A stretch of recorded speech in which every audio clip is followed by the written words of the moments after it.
Having some audio issues.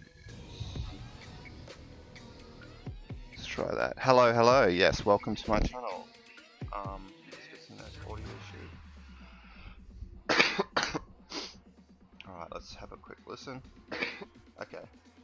Not the best best sound check, but that works. Alright, welcome to my channel. Today we'll be working with end-to-end testing for my talk. And we'll basically be doing some tweaks and refinements. So Let's go have a look at what's going on. So if I go teams.microsoft.com, get rid of that add-on. Split up instead. Dismiss. I've got to clean all these up. I'm just going to turn this down a bit so I can hear myself think. Okay.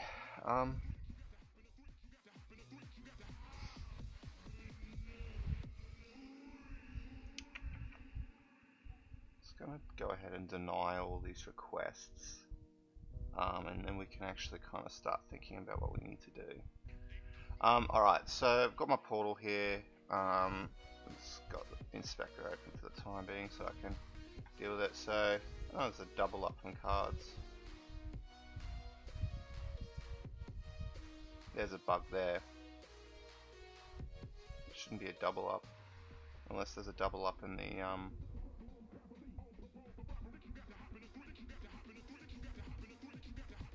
unless there's a double up in here somewhere. Let's have a look. Oops, there we go. First things first, let's go have a look at that PSL file.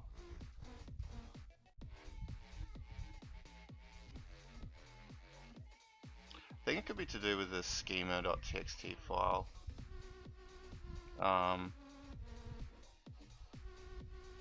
That could be the reason why.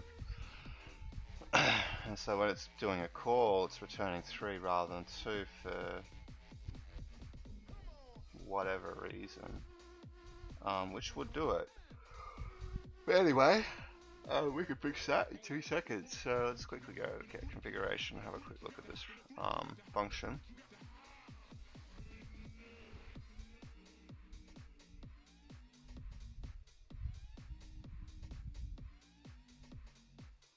Yeah, so it's looking at all files, so we can just go filter, and then we can just go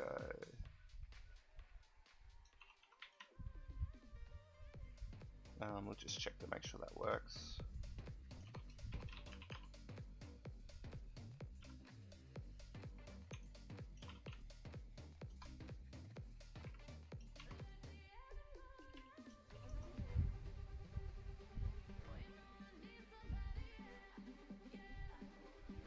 Much better. So let's fix that. I just need to go ahead and make sure that if it's building out anywhere else, we need to fix that as well. So let's quickly go and suss that out. That looks fine. That's configurations, test configuration. We need to fix this. Right, that fixes that. Cool. Alright, so I've done that. So what we've done here is now we have Azure functions that are just looking for .ps1 files, which means it'll ignore our schema.txt reference file that I chucked in there for my demo. That's all good in the hood. So next thing we're going to need to do is we're going to need to focus on actually looking at, for example, these runbook parameters and associating them to the actual runbooks themselves. So this is the next thing we need to do. I think the first thing we need to do is add user distribution group. Do we have one of those? Yes. We have a set distribution group. It doesn't have parameters at the moment. So we'll come back to that one. We'll add yourself to a role group. It says add yourself to a role group, but it's really add your user to a role group. So what we can do here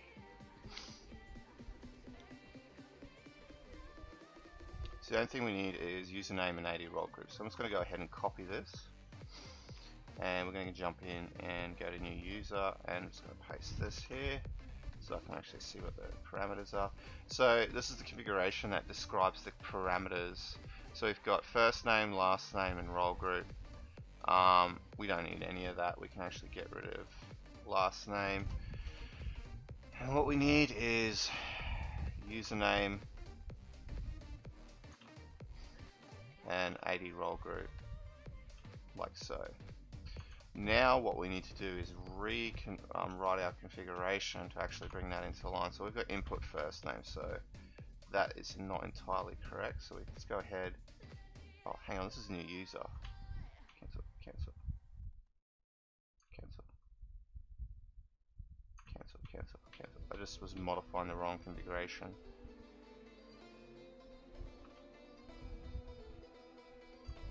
Okay, that one we're not touching. Add a user to a role group. This is the one we want to deal with. Okay, so we've got username 80 role group. Oops, just open up the wrong part of the browser. We have set 80 role group. So username 80 role group. So that looks good. Just quickly make sure that they're fine. They should literally be. Yep, they're good. Alright, sweet. So what we need to do now is just have a quick look at this. So we've got these role groups here, which we've got payroll role group, admin and staff role group, and these can be dynamically built, but I'm just kind of statically building that for the time being. And what I can do is just build a have a PowerShell script that can rip out the group membership, but for the time being it can just be hard coded, and it'll just go ahead and then build this out for it. So anyway, so payroll role group, admin staff role group, systems engineer role group. So we actually need to go and create some role groups. So let's go ahead and do that. So let's go jump on our type of the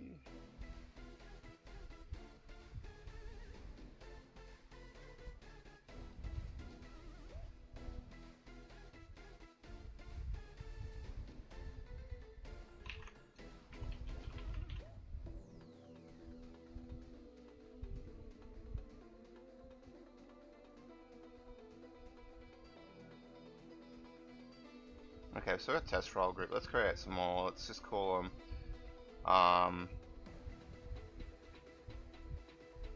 what do we have here? Let's go, we'll just add these ones that we had in the configuration.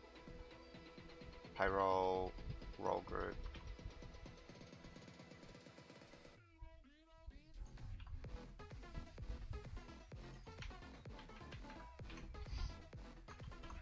Just domain local.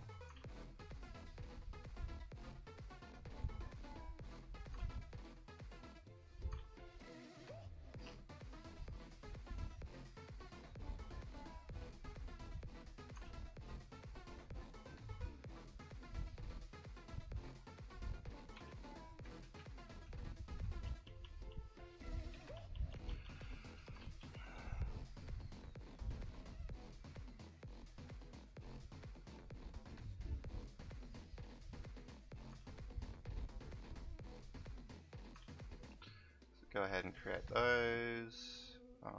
Group.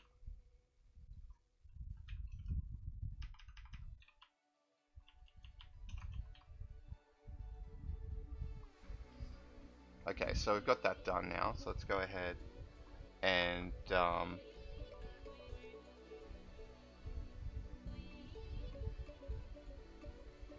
just make sure this is all updated. So select role group. Yep.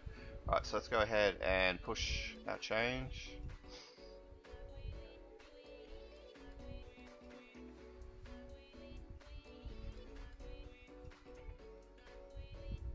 Yep. Nope, nope, nope, nope.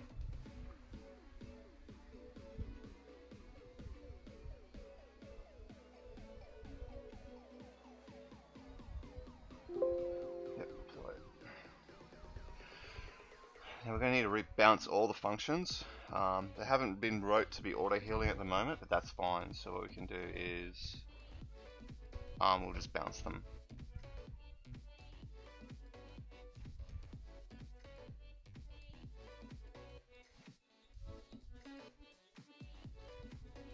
Okay, that's done. So let's go ahead and restart this one. This is the main function, and then we have a helper, which is PS helper, which is the one we're working in now. So that's rebooted. Let's go ahead and reload our form. So we can trigger that. There we go. Interesting. It's still got 2 there, so we need to have a look at why that is the case. It hasn't updated because you can see there, uh, you can see that it still has the old value, so I might need to do a force refresh.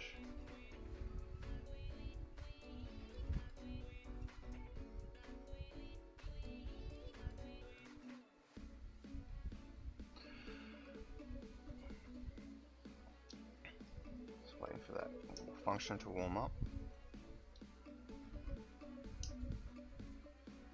There we go. So you can see we've cleaned up that tile issue now, so now we can go ahead and add ourselves to a role group, and you can see here we've got that. So let's go grab a user. And also I need to fix the tile title itself. That's I'm going to quickly do that now. Add a user to a role group, like so. We can deploy that.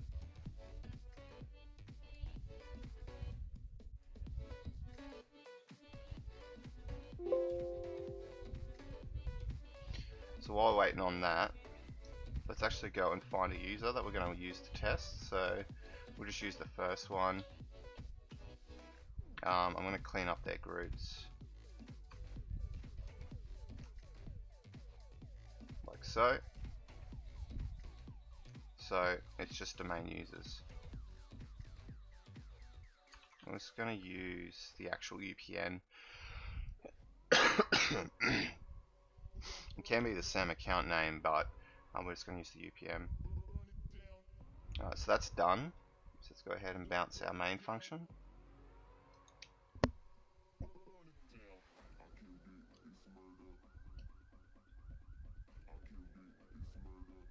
Alright, once we've done that, now let's go ahead and restart our function.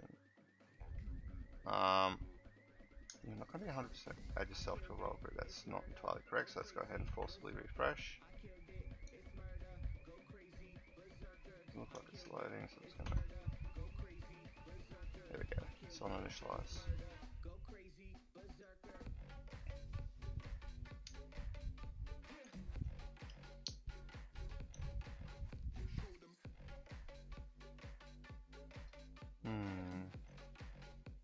You see it takes a little while to warm up, but that's fine. So add a user to role group, sweet. Owners, there's my owners. Let's go and add this UPN.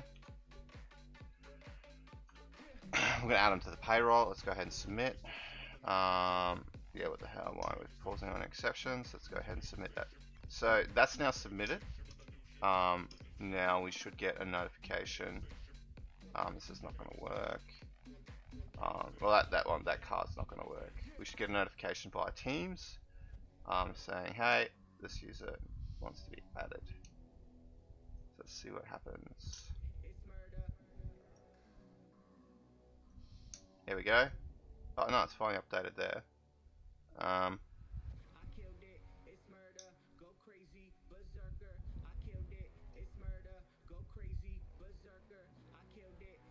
Just gonna refresh the page because I've seen this being really flaky. It takes ages for some reason to update. So it could be the logic app's not playing ball correctly.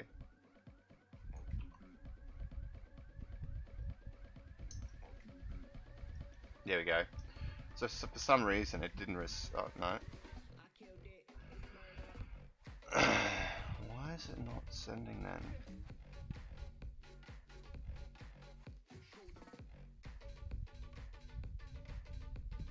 It's taking its sweet ass time.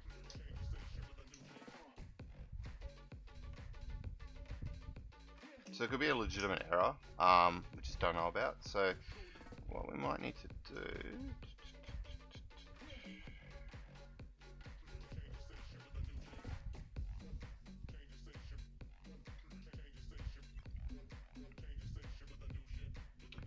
might have a quick look and see if the logic app is actually running.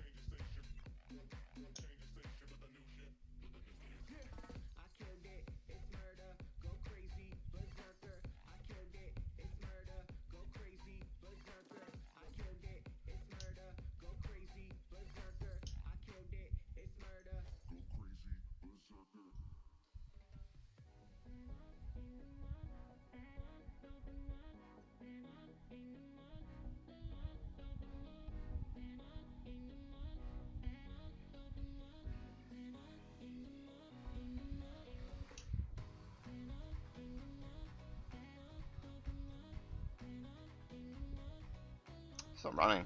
It's not enabled. So now we've enabled it. Let's actually give it another go. So back to the portal here. Let's go ahead and submit that request.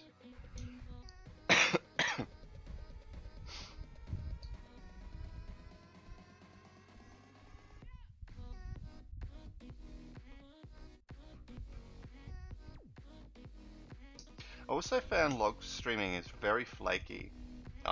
It is really hard to get it to actually stream logs.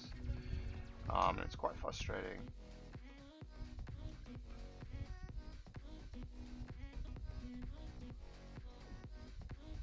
Okay, you can see now it's running it, so we do have, it has triggered the card. So you can't see anything here because this is some weird thing that's going on with my browser, but that's fine. But now we've got our approval, so we can actually go ahead, and they said this user wants access to this group. Fantastic, let's approve that. I'm just going to give it a 1 so I can keep track of all my cards in the list. We can go back, have a look at the response. We should see a succeeded response. Fantastic. Now we can actually go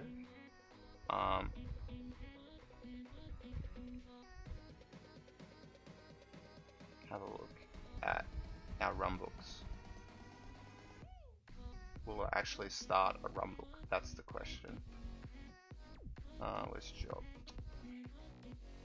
Where's jobs? Okay, so that is definitely not today, so we'll keep badgering it.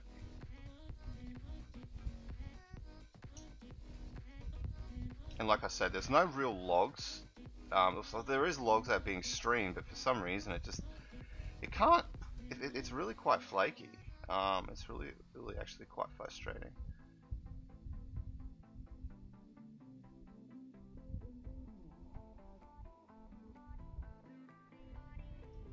So we can see it hasn't triggered that. Now that could be a reason because permissions up in the helper can't actually trigger the runbook.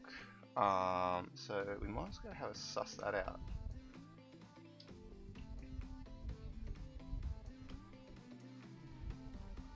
So if we go back here, this is the helper. So if I go into down here, right click.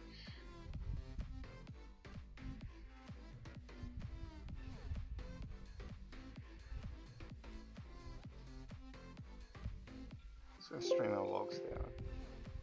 Yes, I want an application logging enabled. I'm just going to stream it down, see what happens. I'm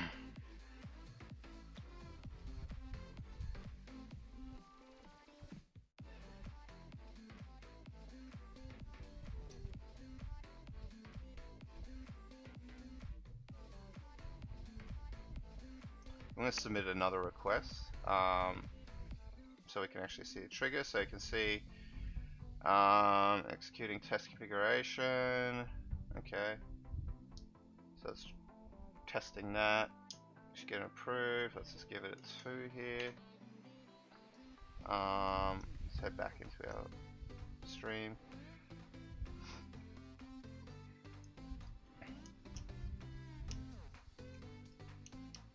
So the next one we should see is start runbook. So this is going to be interesting seeing if it actually triggered it.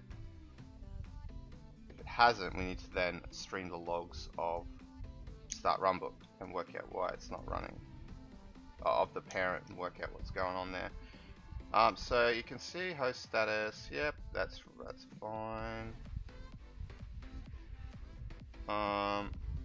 Like this is quite flaky. So I'm just going to control F5 you again, make sure that you've submitted it.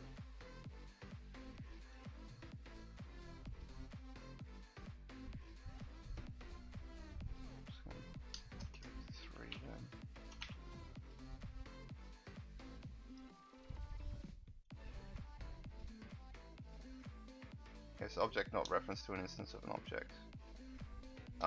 Where's that? That's get automation client, execute command. What's that down at? Start runbook.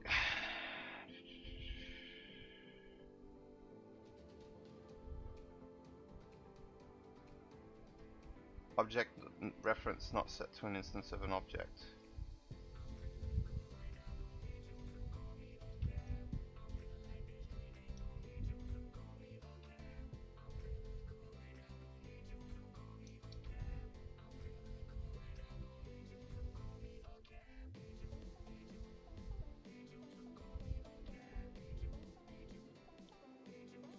Just having trouble getting the automation runbook. So there's a permissions issue that we need to sort out.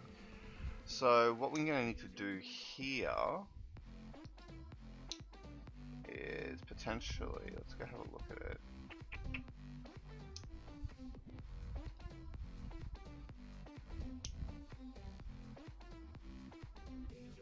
I'm really intrigued to see what the body is doing.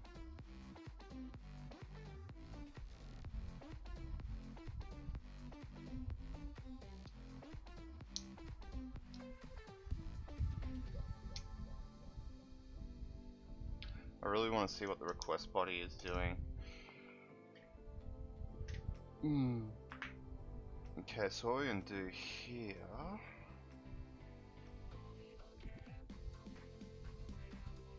I'm going to just dump out the JSON. Right host, JSON body. So I want to see what's inside it.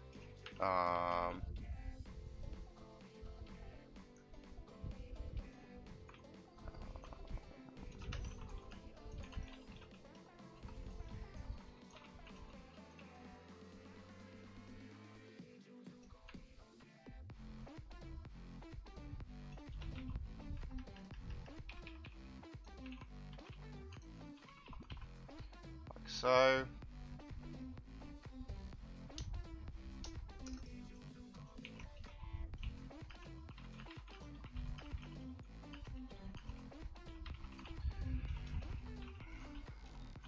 Okay, cool. Alright, so the next thing we need to do is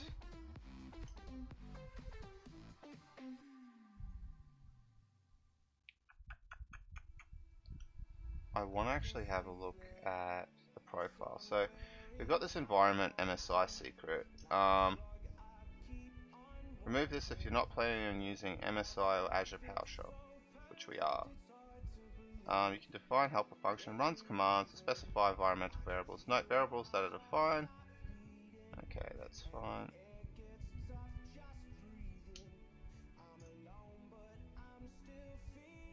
So just gonna have a quick look at what MSI secret does.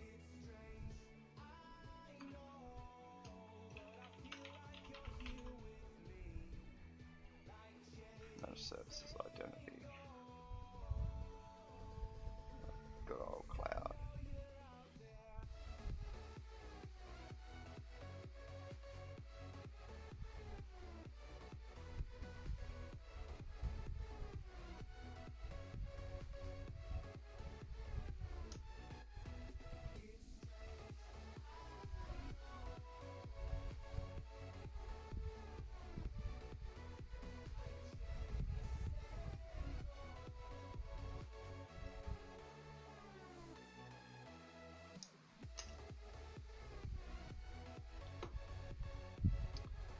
Alrighty.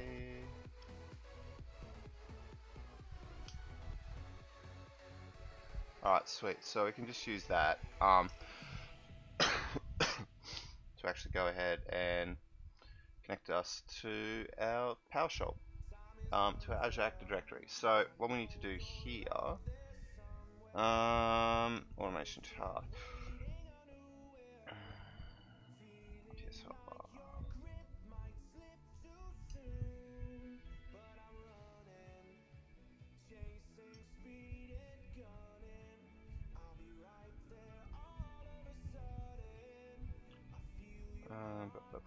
What am I looking for?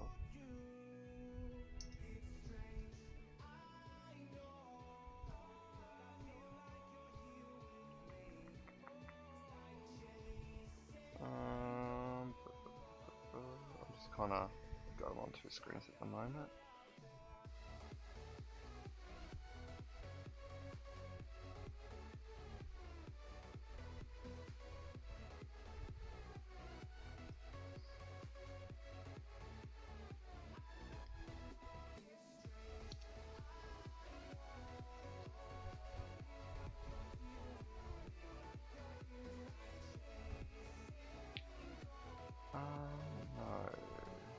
actually not there.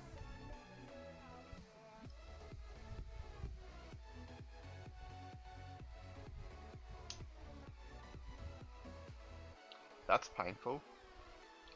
I'm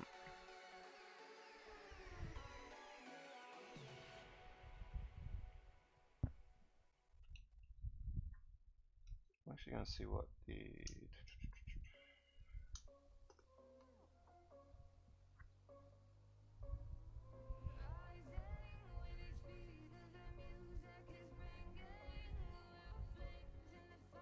where's Microsoft's?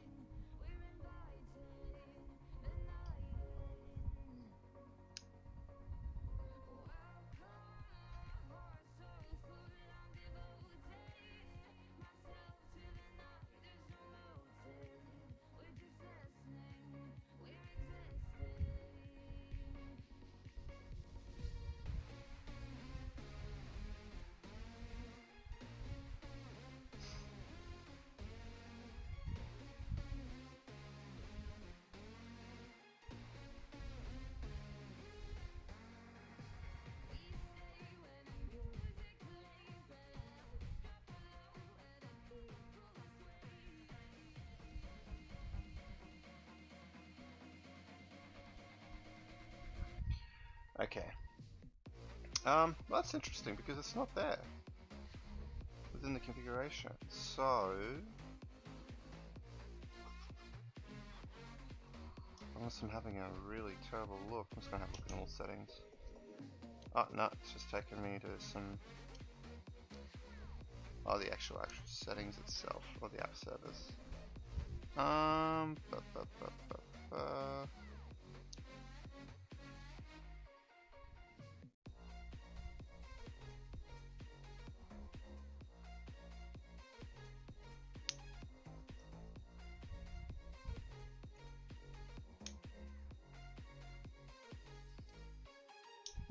It's not there.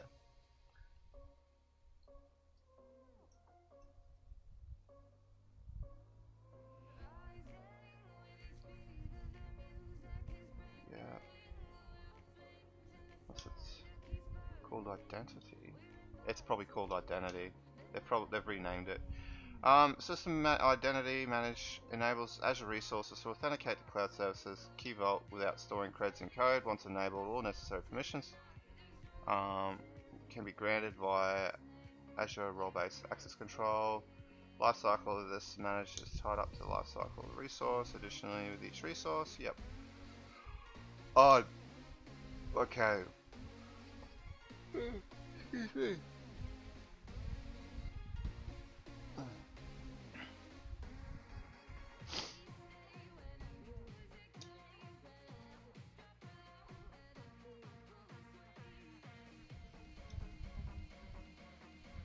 Just going ahead and saving that resource.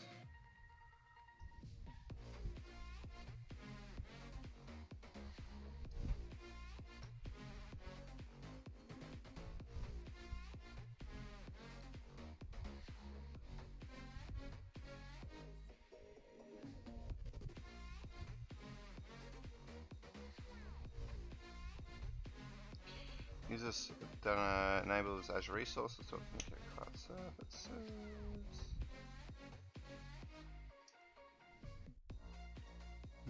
Wondering whether I create a service account so I can talk to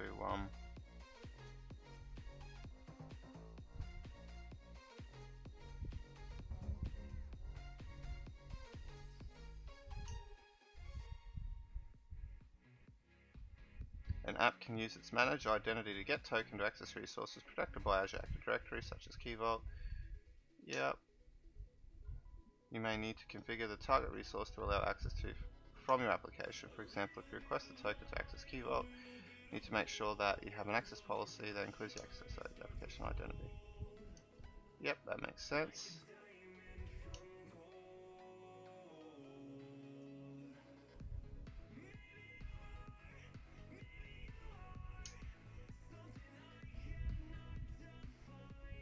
Okay, so what we're probably going to need to do here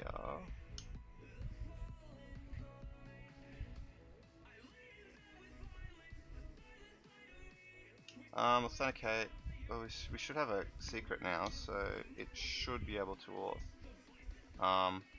Doesn't.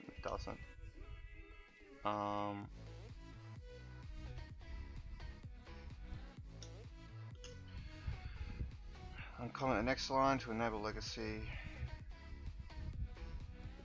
I'm just thinking about. Oh man, I'm really tired. I'm thinking about maybe I should write some additional logic in here.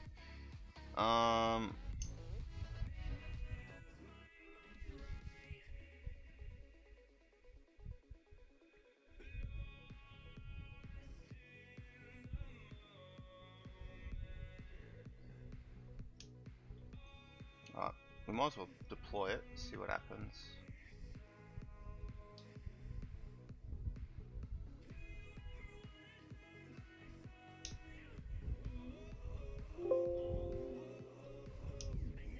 So go ahead and deploy that.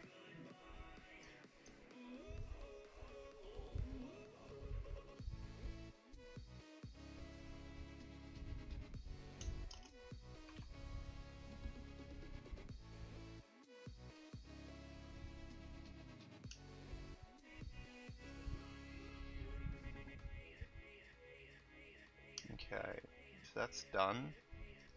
Let's go ahead and stream our logs. I'm going to need to go ahead and bounce that specific item. So if we go back to peers summit, we need to go to automation task, and we need to bounce this function here.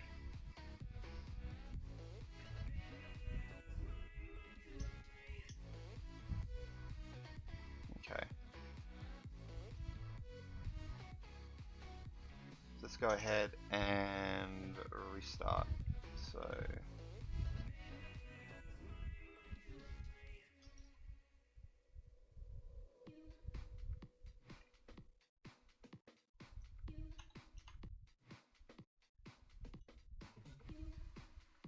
I don't believe that that's a legitimate one. I think that's a cached response. To be honest, it's not the end of the world if it's a cached response, but I still need to have the function warm.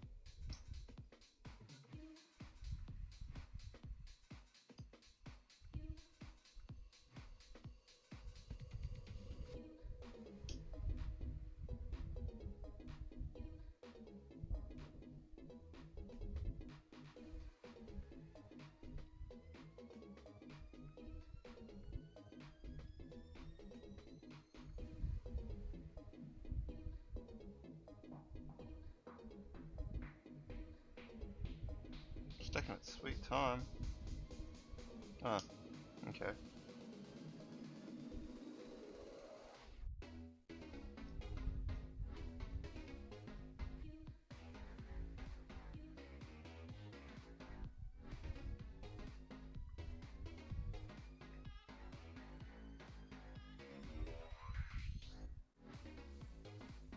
Okay, now it's getting the configuration.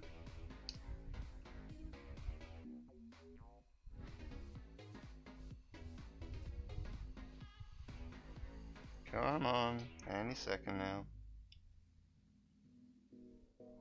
Still waiting on it. There we go. Bam. Alright, let's try this again.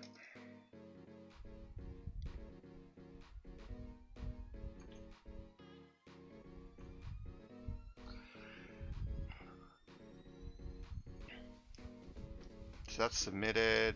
So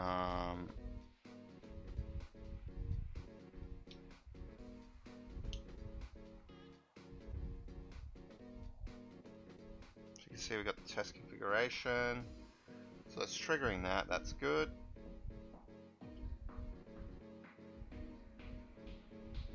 Should get an approval any second. I'm gonna have to refresh, but I'm probably gonna have to.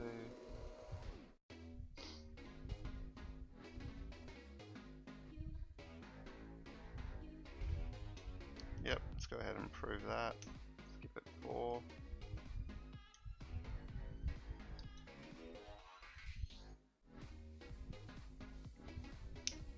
This always annoys me when it's like as system.test type that JSON hash table, like system.collection.hash table. Error. This.client.subscription ID cannot be null. Okay, so subscription ID is not working. Why is that not working?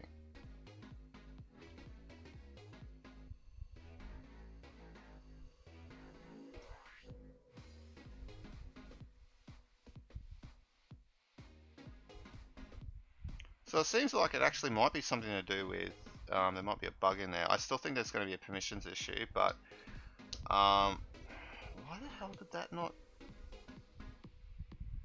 Because I just said this is system.collection.hash table. I'm like, that's not, I'm pretty sure.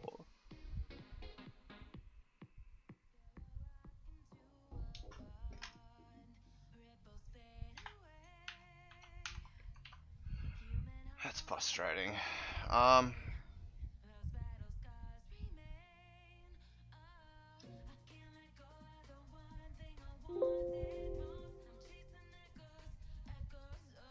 Redeploy, since we didn't actually do it properly.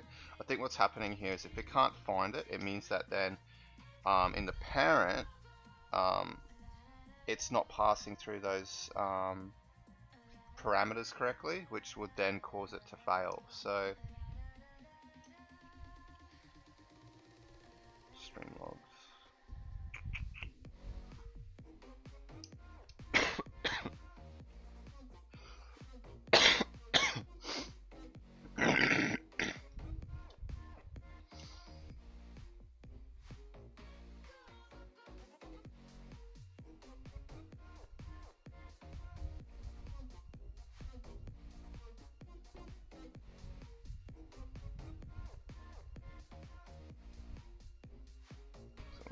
Bounce, and once we know that's bounced, then we can actually forcibly refresh and hopefully get our output again. So we've done that, good to go. Let's go and re-trigger this. So still good old Control F5, and now I actually have my keyboard back. Now it's waiting on a get, so we need to reconnect.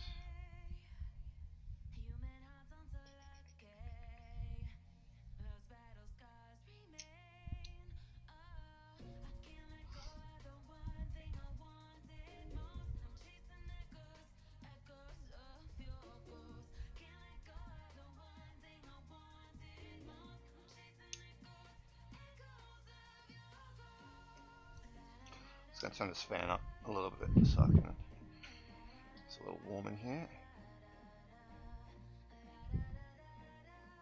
I got a bit of rain last night. It's on the window. Sweet. Alright, so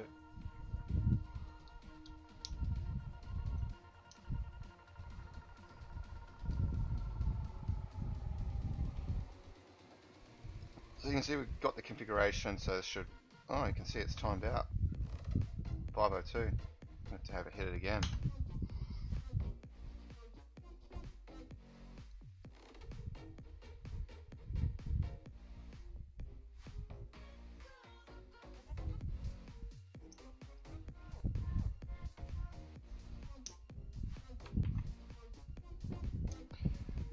Alright, let's go and add that user up.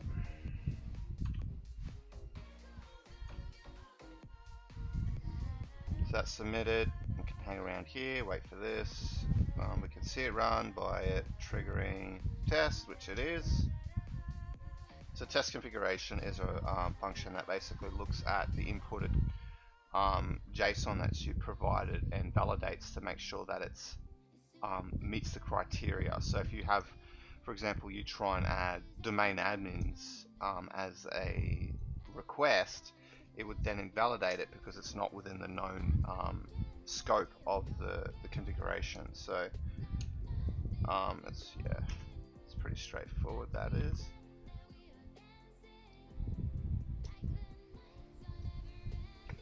It's a new card, new day. Let's go ahead, approve it, give it a 5. Oh, that's a percentage. Let's give it a 5. Let's then jump back into here and watch our logs. Okay, here's our actual HTTP body. So we have resource group name. Yes, that's correct. Automation account name. That's correct. Parameters, that's correct. That's correct, that's correct, that's correct. So it's running on function automation, which is the hybrid runbook worker. It's calling this automation.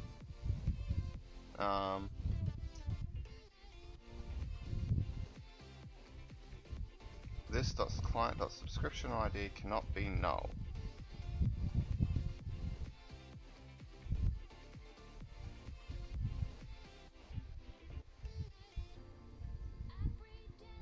Let's have a look at it. You might want the subscription ID.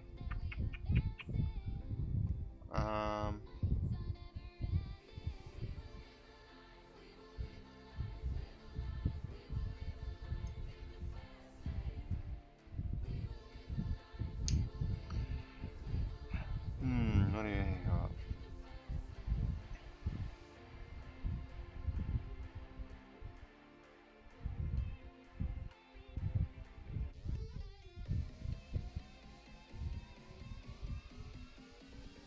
Microsoft validation exception. This.subscription.id cannot be null. Alright, well,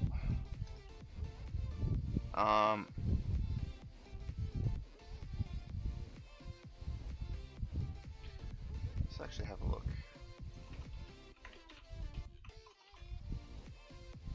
Oh, what's it called?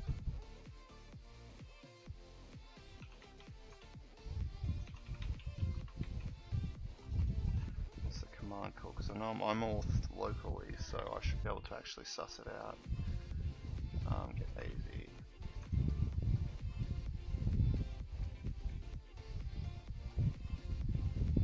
Resource group name.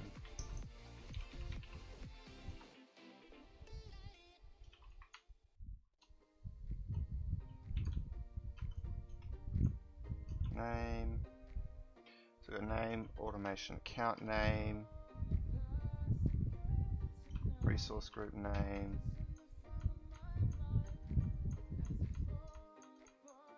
And you can see it's actually, the commandlet's complete, but it can't get the subscription. So it would suggest to me it doesn't have access to that. So what do we need to do here?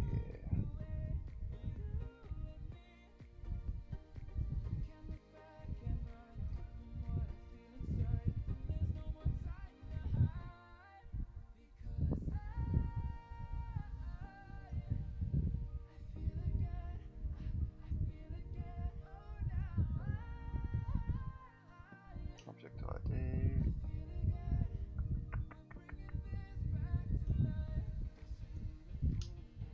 Okay, we need to add that identity to potentially the resource group.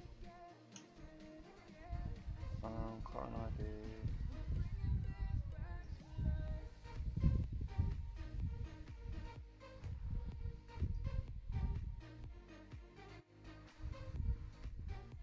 Okay, so it's just creating a system managed identity. Okay, so what I might need to do here .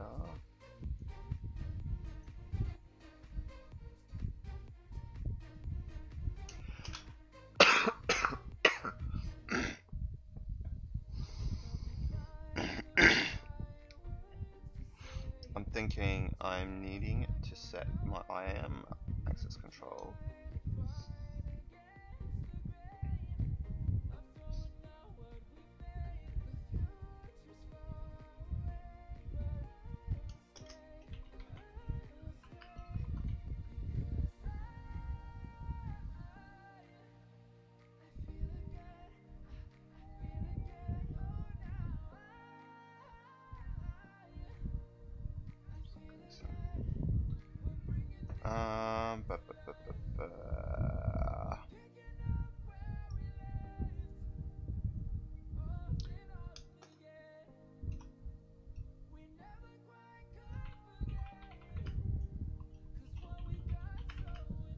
Allow PS helper access to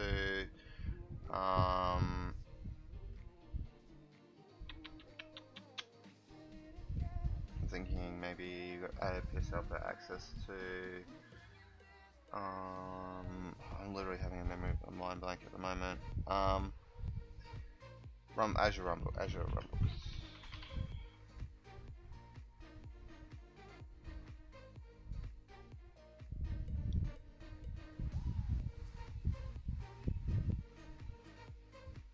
Alright, give me 2 seconds. Bob's crying, and I need to go and have a look at why. Give me 2 secs.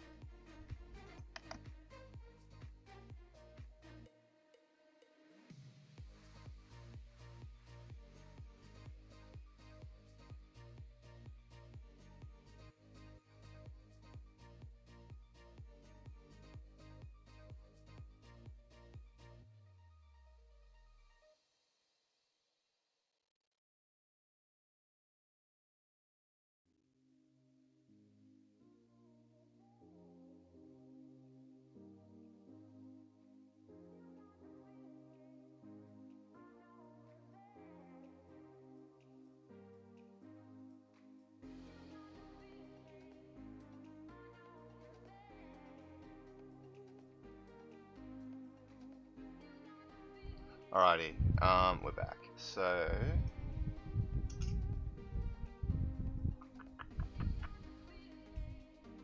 I'm thinking what I might do.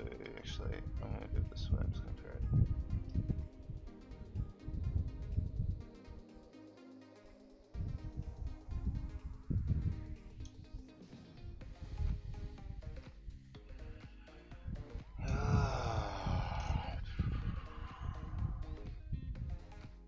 No.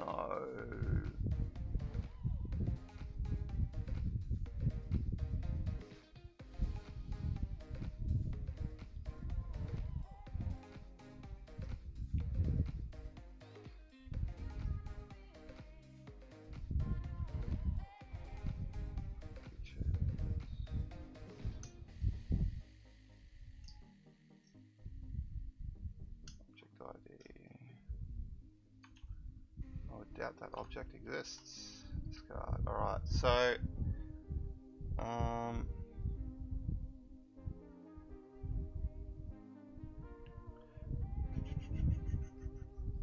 let's go and have a quick read.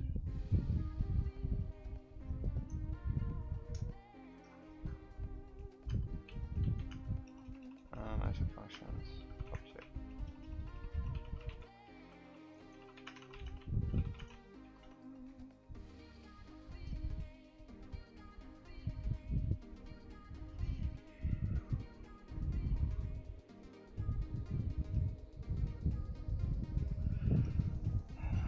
Map registration, yep.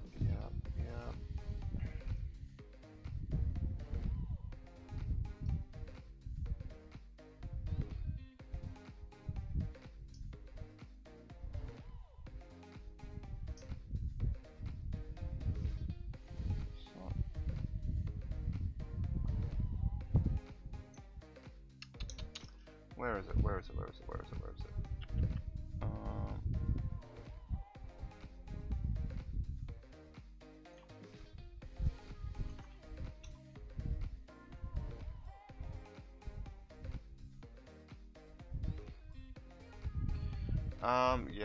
Yep.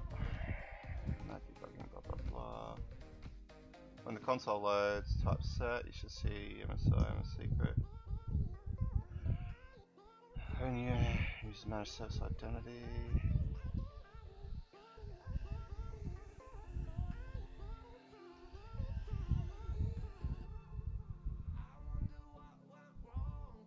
Now we know our managed service identity already go. We can use our function app to access our key vault. If you don't have a key vault already, then I'll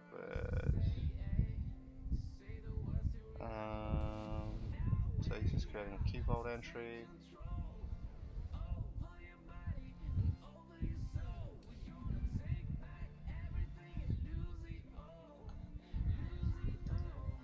Actually, we'll connect the key vault and retrieve the credentials.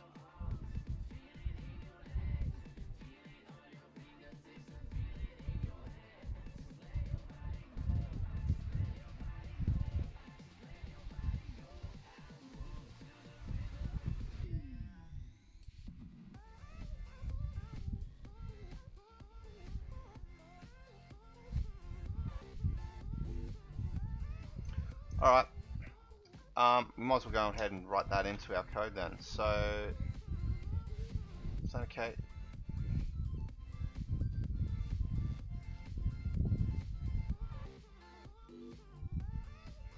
I'm just going to see if there's another way. I don't particularly want to, like, this seems to be an old way, and there might be a new way. So, authorize. Just want to see if there's a full end-to-end. Good timing.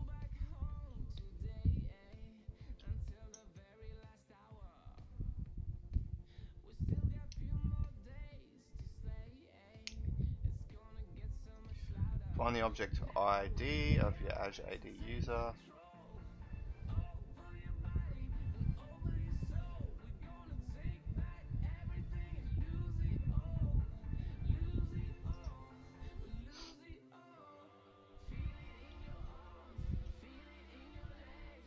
That's what I thought. I thought it'd be an Azure AD user, and you just add it.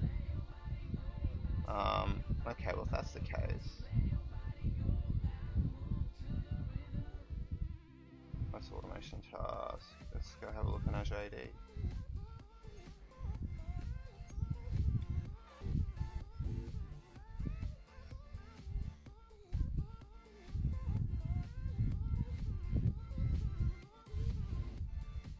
So drag that off.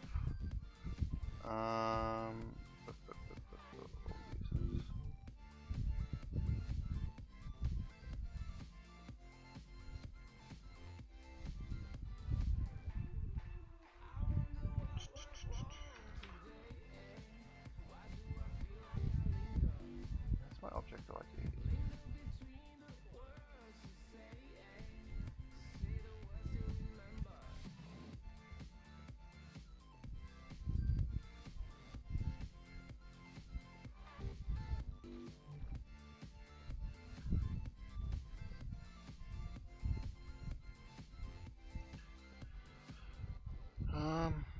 Well, it's not there.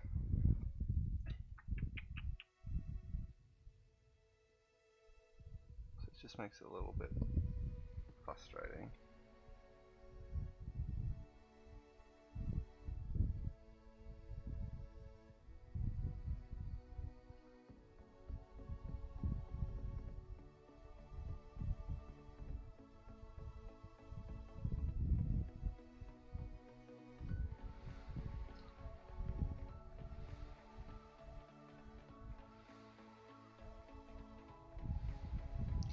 This identity has role assignments.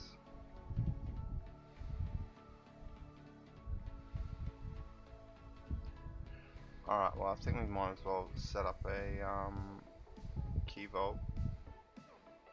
I don't actually have one set up, do I? I don't think so.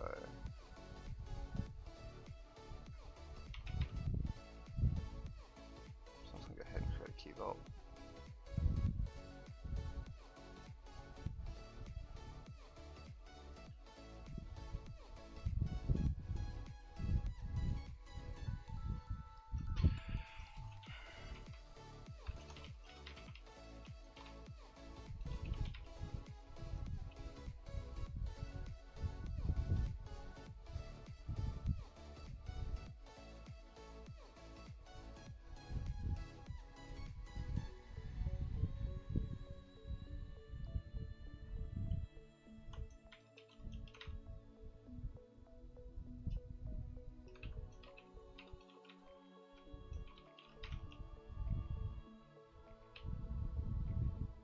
Access policy, Azure Virtual Machines, Resource Manager. I'm just going to let you have full access for the time being.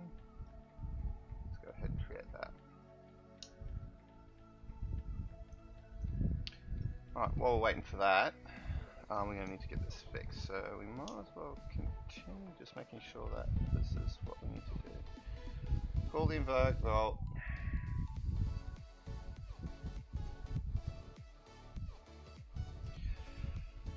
So you just got our secret in the header.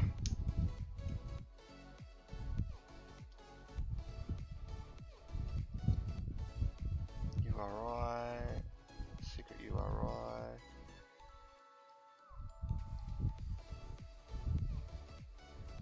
its key name, key ID.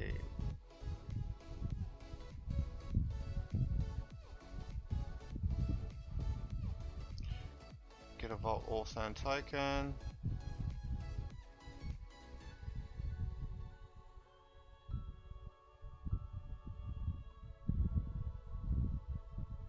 Use Vault.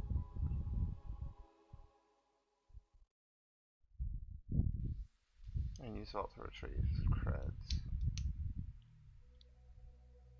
Okay. Now Key Vault's done, so I'm just going to go ahead and create the secret. We'll choose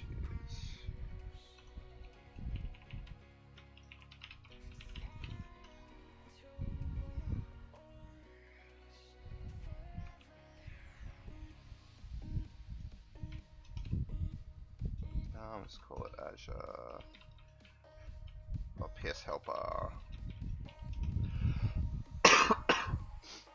Azure function. I'll just call it Azure Auth.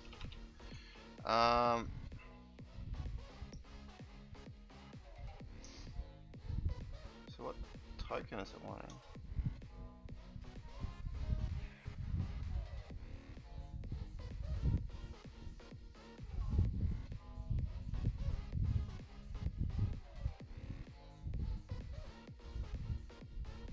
Yeah, function up to key vault.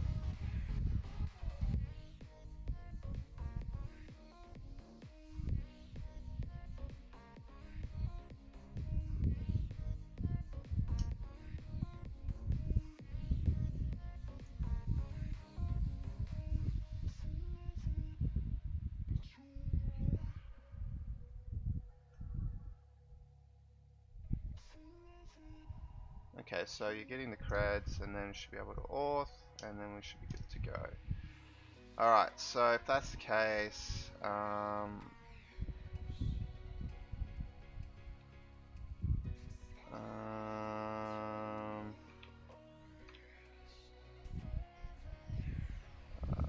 enable cred.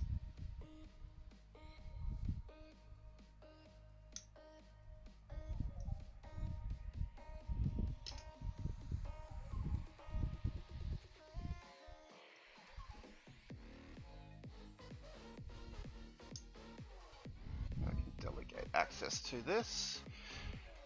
How do we do that?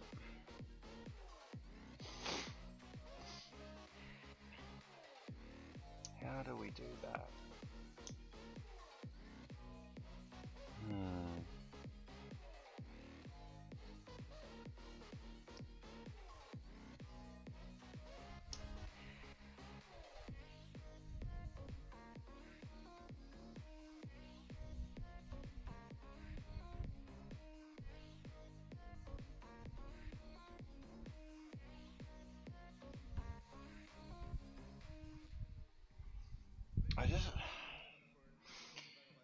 I just wish that you could actually associate it to a user directly without having to go through Key Vault. Like, I think it's... And I honestly think there's got to be a better way to do this rather than actually using Key Vault. Because the concern with Key Vault is the fact that it's just another layer of complexity, which, okay, admittedly you are using Key Vault, but you should be able to associate a user context to a function directly without having to actually go through this whole shenanigans. I'm going to have a quick look at what the identity is within Azure, because it would have registered an app.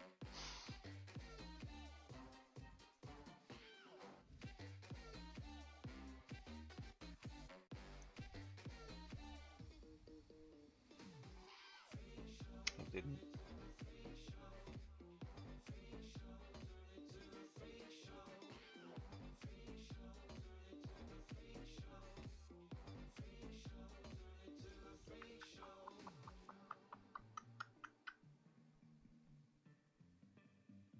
Azure AD connector, automation task client. Oh, where are you? You've given me this object, but I can't use it. I don't want to have to tie it to that.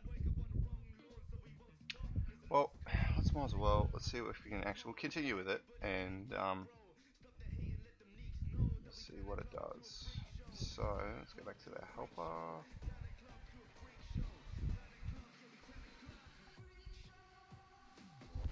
Honestly,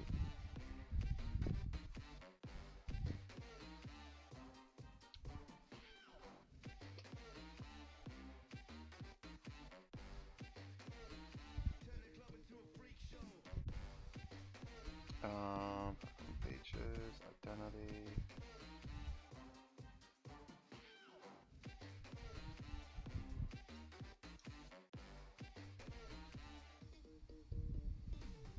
Standalone resources. Single resource example. Virtual machine can utilize multiple users. Well, that's what I might probably want. I don't want to actually manage identity. I want to use identity. Add user managed identity.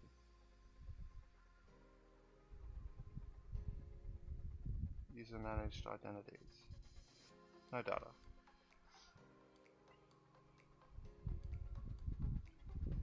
No user select one or more users managed identities you wish to assign to this resource.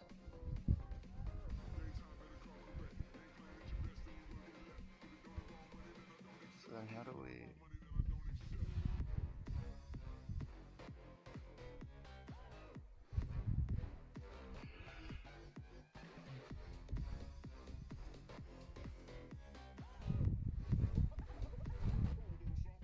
Alright, so nothing assigned to it. Fun stuff. So back to screen. Jump back in.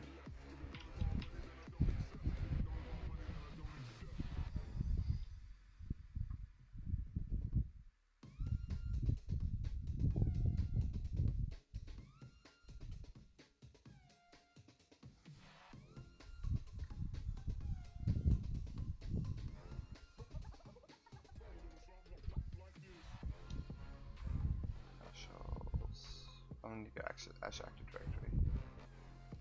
Let's see if we can actually associate it to a resource.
How I use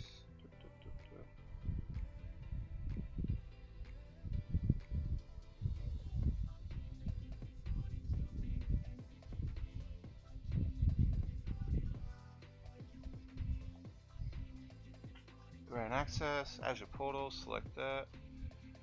In settings,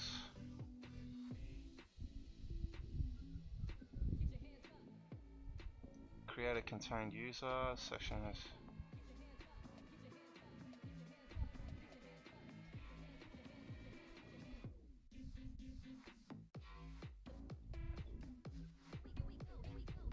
yeah, so you're creating the user, but how you're associating that object ID to that user.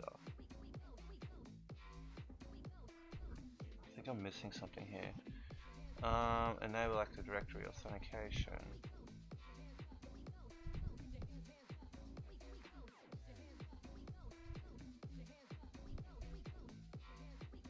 Create a contained user.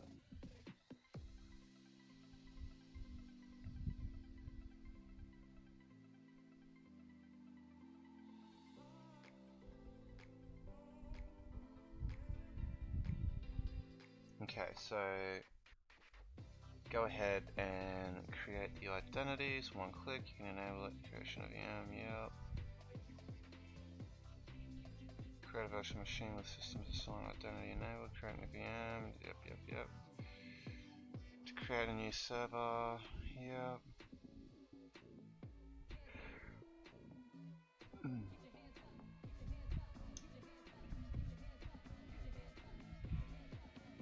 Select SQL servers, click the SQL server. So it looks like we need to configure it, but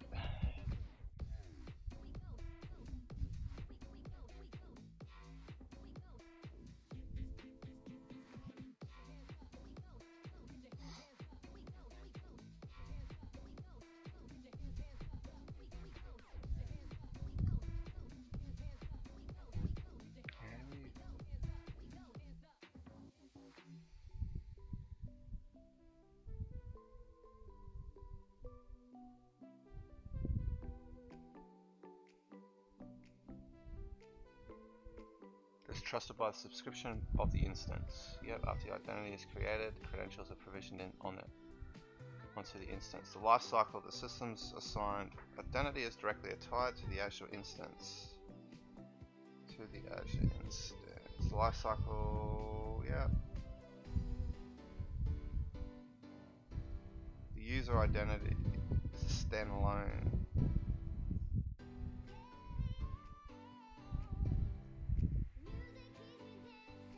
After the identity is created, the identity can be assigned to one or more Azure Service instances.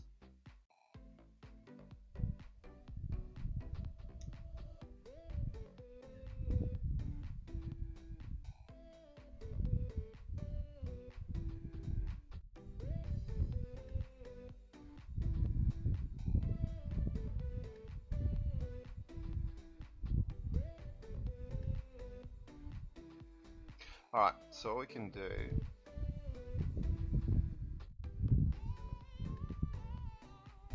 then how do you associate it? Because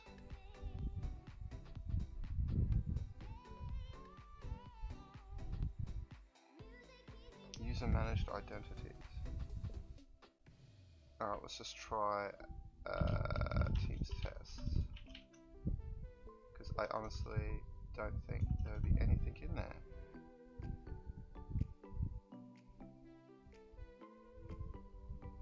So the question is, how do you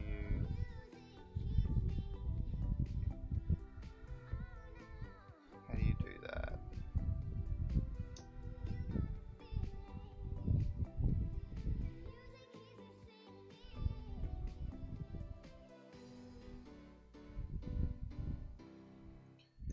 Got your VM, access to a resource group in Resource Manager.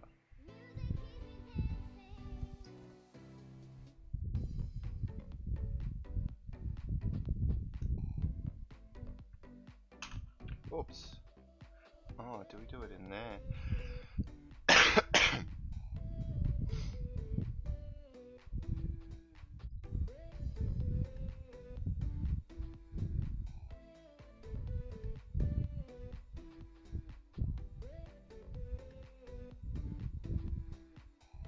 think it's in there because that's actually accessing this app itself. Grant your VM access to a resource group in Resource Manager using Manager Identity.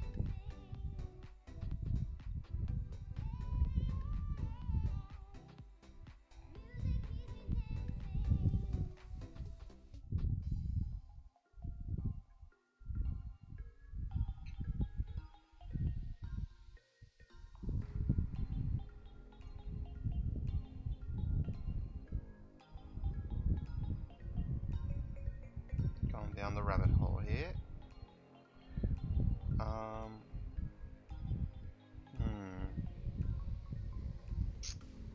Add role assignment, reader, assign access to virtual machine. Yep.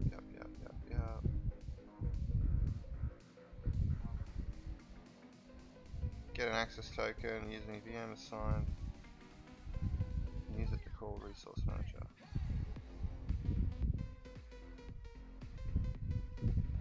You'll need to use PowerShell in this portion. If you don't have PowerShell installed, you can install that. Yep. Learn how Resource Manager C. Azure Resource Manager.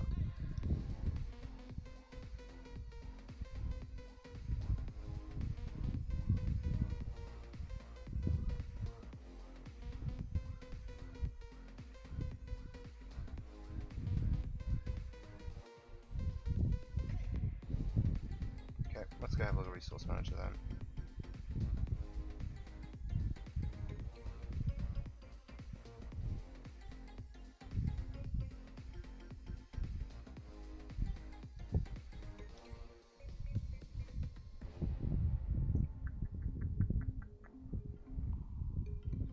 There it is. Alright.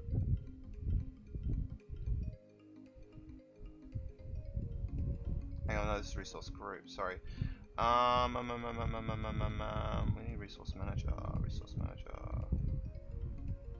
There's resource manager. There's resource manager.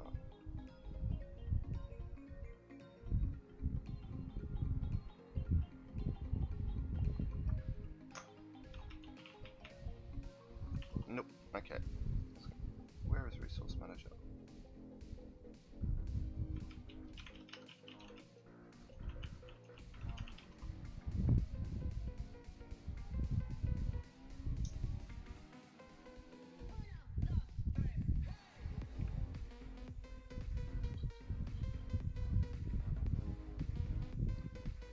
Format. Yep. User request. Yep.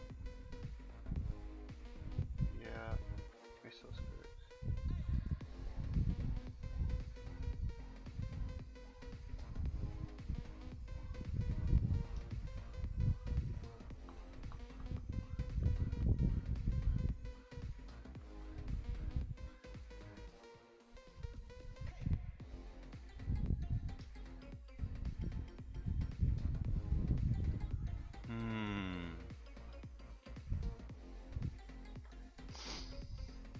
Okay.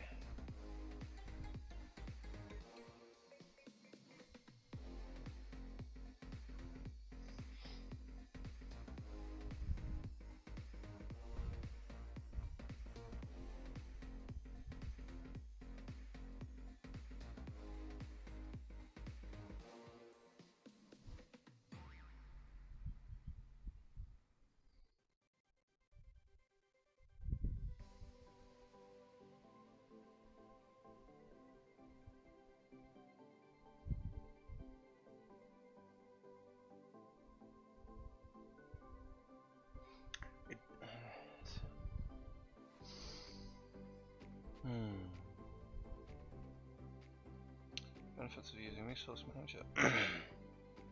Yes, yes, yes. Resource groups. Important factors. Yes, that's fine.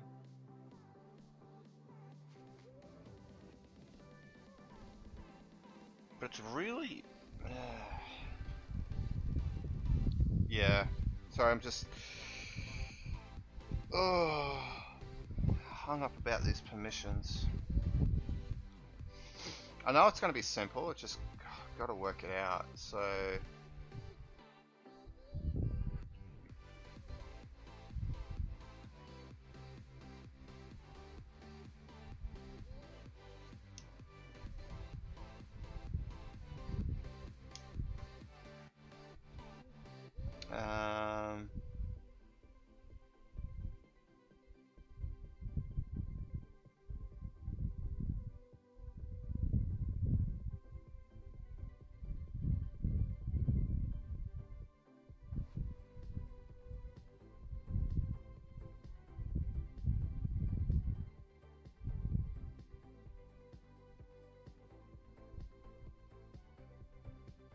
looks like I will need to auth to some sort of endpoint.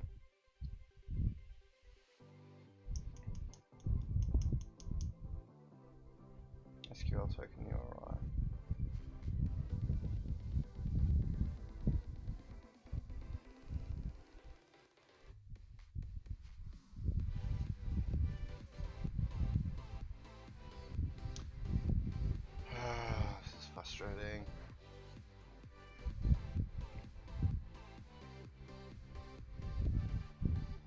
Alrighty, what we might do is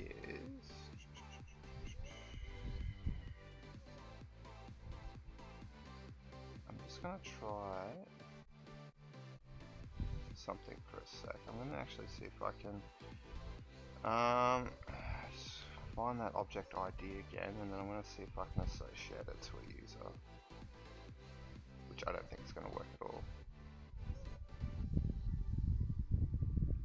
So we head back to profile. If NY get module is available, so authenticate.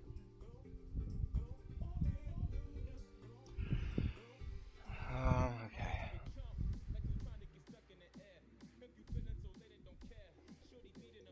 PS live stream, no, summit.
Alright, so let's try that then. We're going to just try and associate it directly.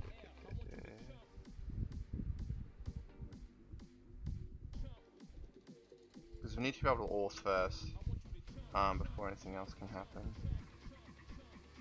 No, actually we need the permissions to work first before anything else can happen.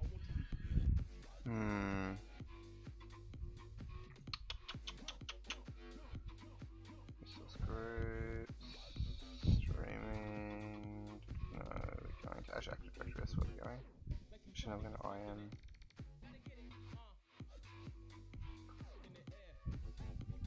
Summit. Information task. IM.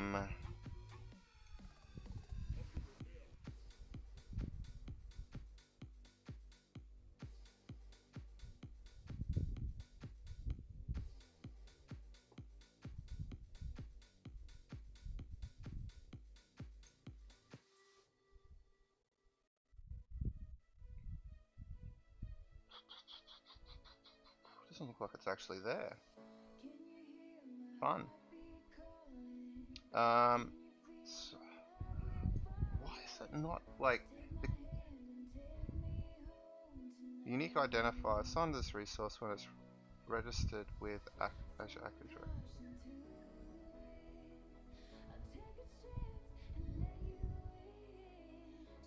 Can only have one system managed.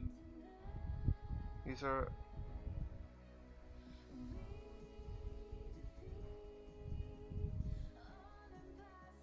managed identity.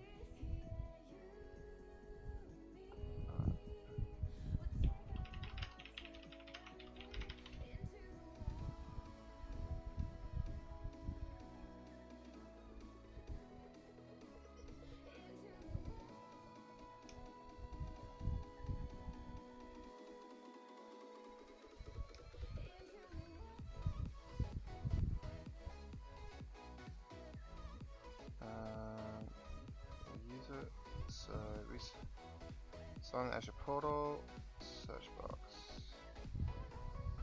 search for managed identity.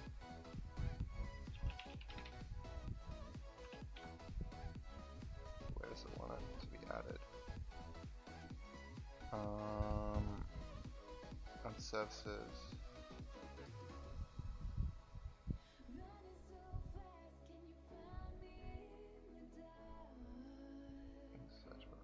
So what we need to do, so I'm doing this off camera because I need to, I'm just concerned about credentials, that's fine.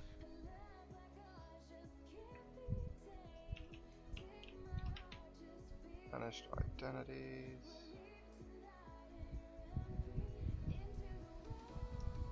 Create a managed identity. Resource name. I was going to call it PS helper. Resource group. Resource in sync. No. PS summit. Powershell summit. Location. Where is it?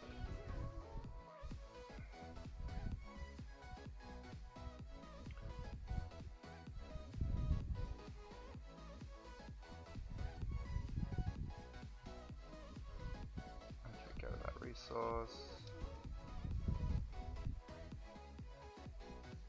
Give that full showmanship. I might be able to now associate that specific.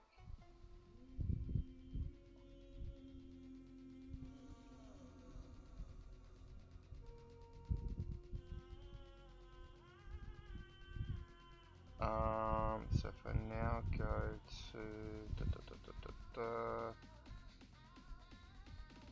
actually I think we'll be fine, so I can show you what I did. We'll see if it works or not. If it works, fantastic. If it doesn't, then it doesn't. Summit.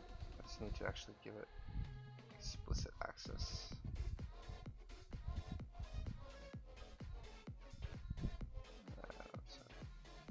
Subscription level. Okay.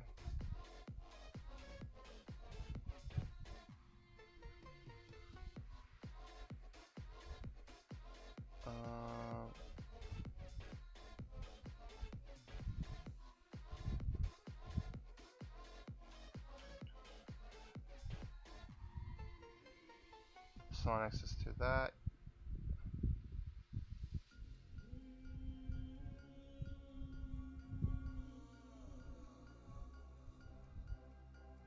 Select the role. Let's go to owner. This makes it easier to deal with. And I think it'll need read. It should need read in the actual resource group.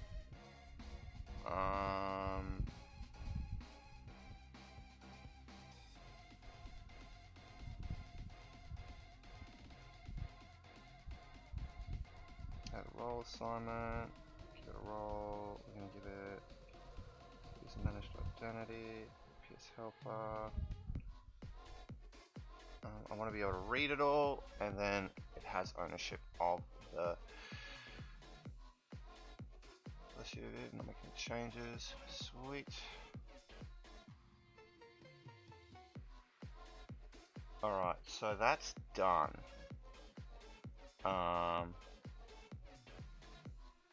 See what happens, because I don't think this is going to work. But we'll give it a go anyway. So we've done that. So if we go to automation, so I'll just quickly show you guys what I did. So in here we've got I've created a custom managed identity.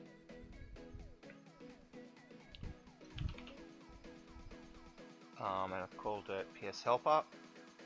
Within here it has oh no, not that one, roles, this one. Oh no, where is it? So essentially it's just, I've got that created, and then I within here I've got it added, should be here, I've got it added here as a role, wherever it is. Look how it's all deleted. I'm going to clean all this up.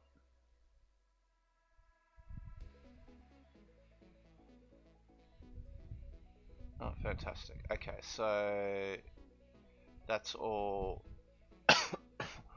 And then there's PS helper here, is I've just added as an owner for the time being, and as a reader, inherited from the resource group. So that should mean that we should be able to actually query it.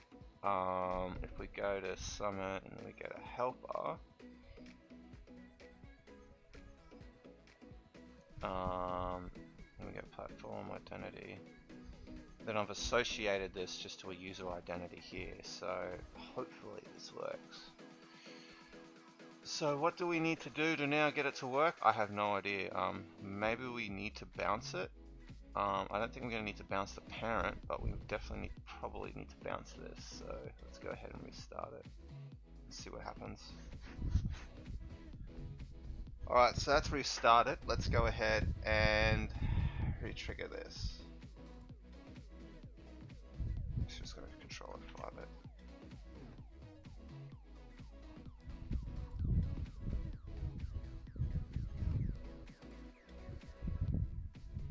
While we're doing that, we'll go ahead and connect to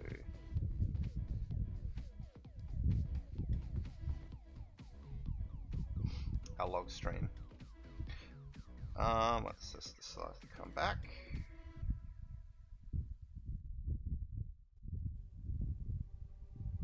So it's still warming up.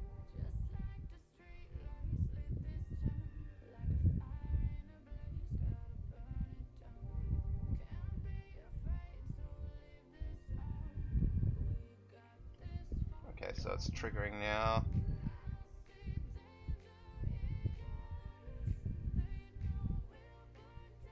Alright, so let's go grab that user again, paste it in here, submit a request.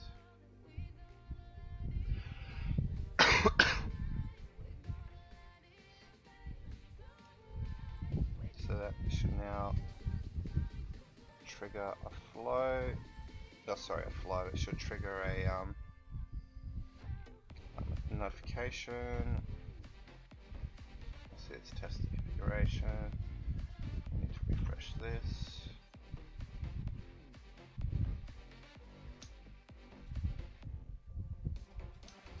Let's go ahead and prove it. We'll just give it a number 6, submit.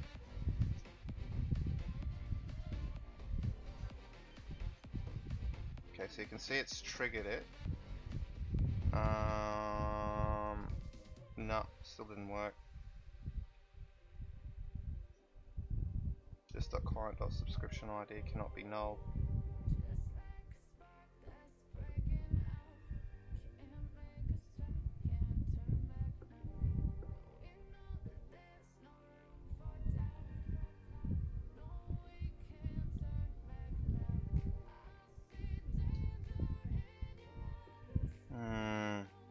Is there a set subscription?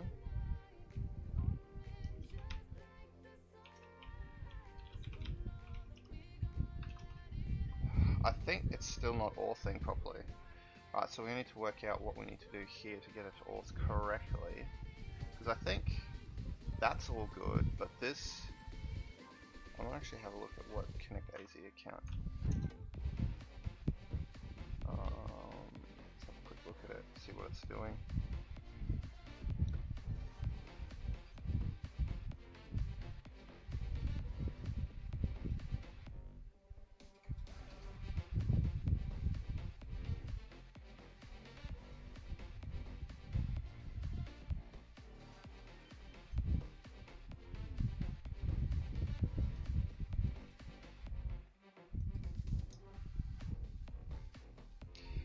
Add an account using the managed services identity login.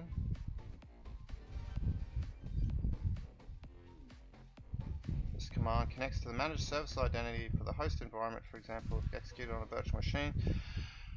It'll allow the code to log in using that assigned identity. Okay, so that should be fine then.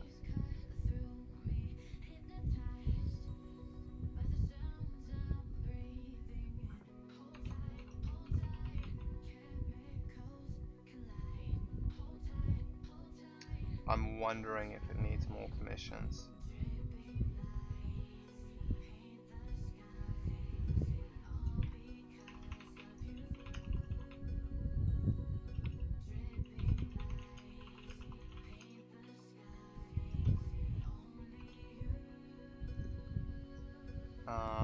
So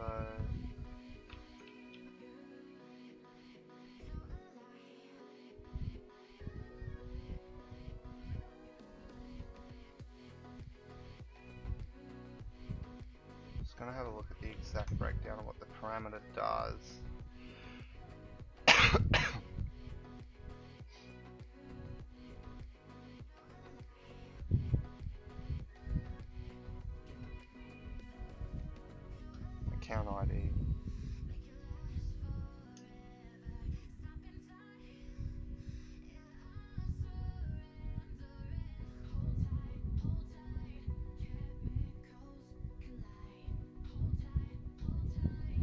Add an account using managed service identity and login client ID, resource group name.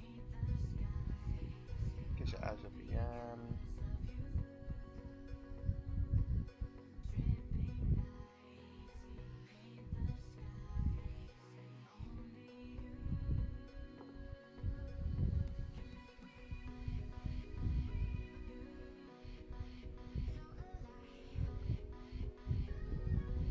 Let's just switch. Alright, so that, oh, you can use key vault access token. That's cool. So that should work.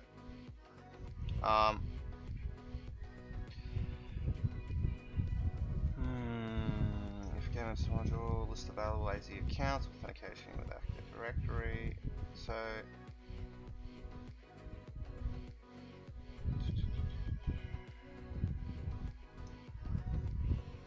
move this if you're not planning on using MSI Azure Powershell. I would be interested in seeing what its output is. That's what I'd be interested in. So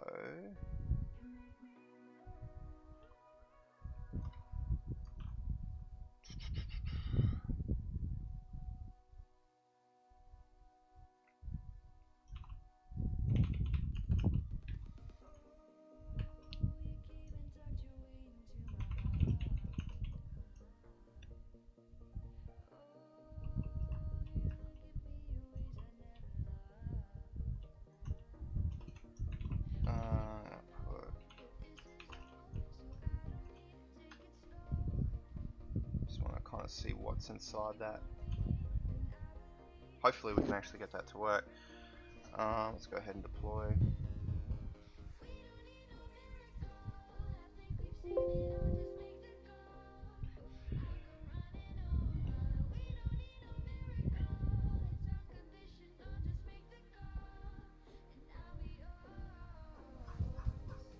I think it could be it just needs a higher level of permissions, but it only has read, which should be fine.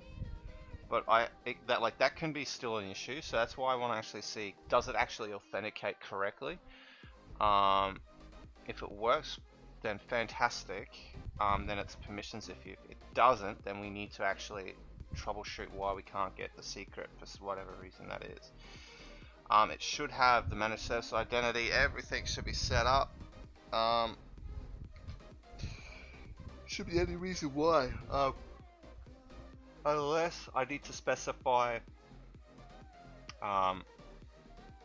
unless I need to actually get the user identity, which could potentially be the reason.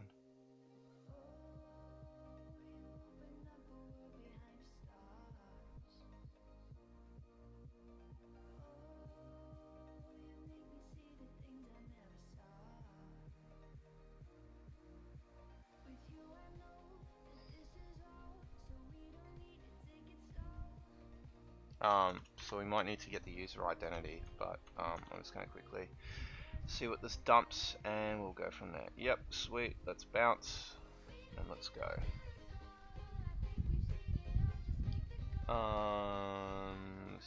Not that one, not that one.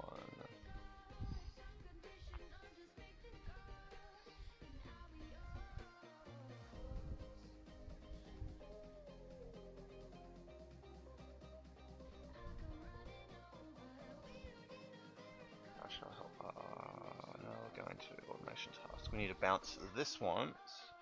The reason why is because it caches the configuration. So if we cache it, then we basically are going to cause issues with our refresh. So let's just go ahead and restart this.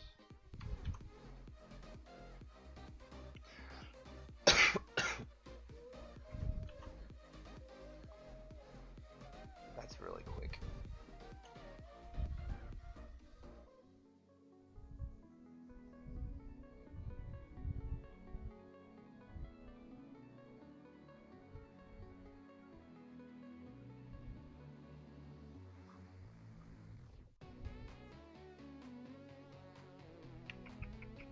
Let's clear. There it is. Alright, let's clear that.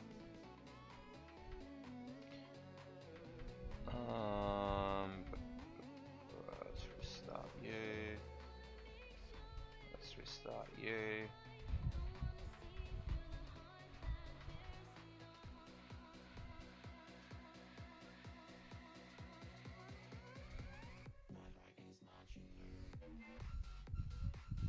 Let's trigger.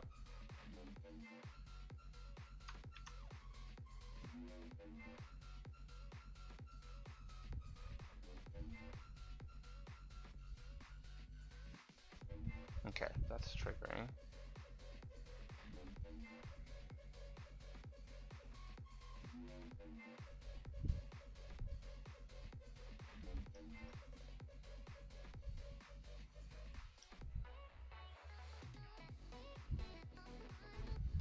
Hmm.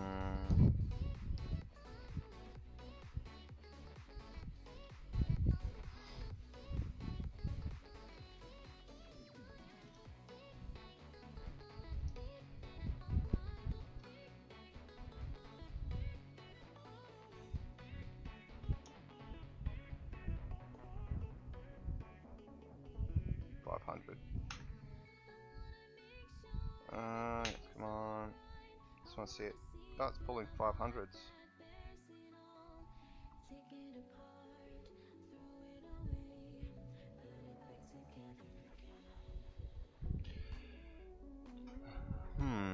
That's not fun.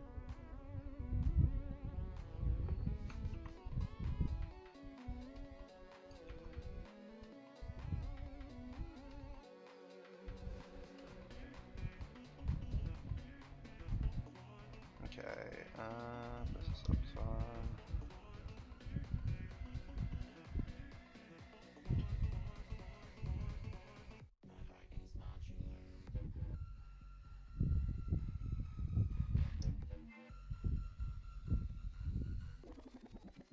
G'day Blue Archer, how you going?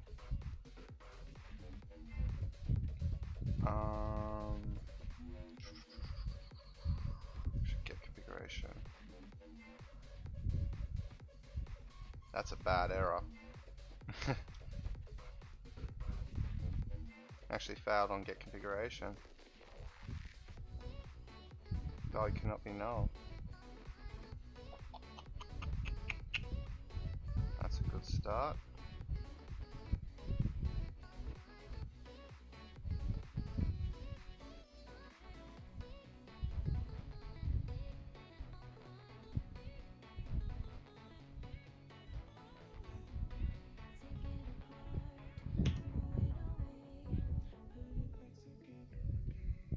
The only thing we added was this line, and that's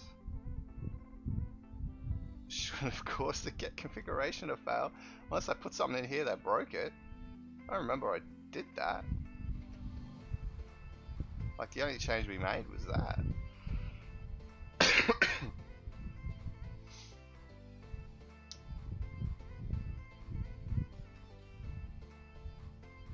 Let's go forcibly refresh this. Yeah, getting 500s. Something is not happy. What did I break? Internal server error. That's bad juju. What's it? Yeah, it looks like it's got some sort of issue. Hang on one sec.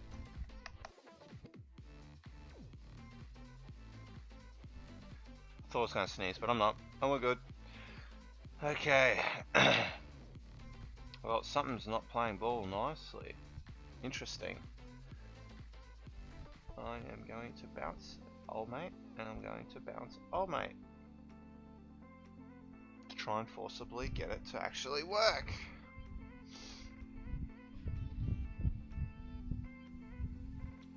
This was working 2 seconds ago, and now it's not.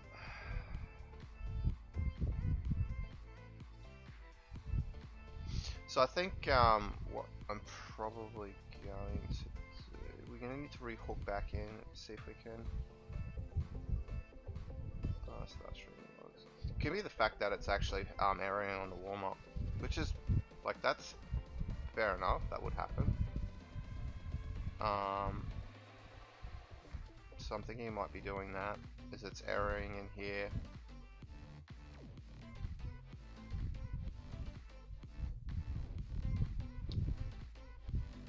Because this is the only change that we've made, so it would suggest that that's the case. Let's go ahead and forcibly refresh. Forcibly refresh. It actually didn't pop up. Now we're initializing.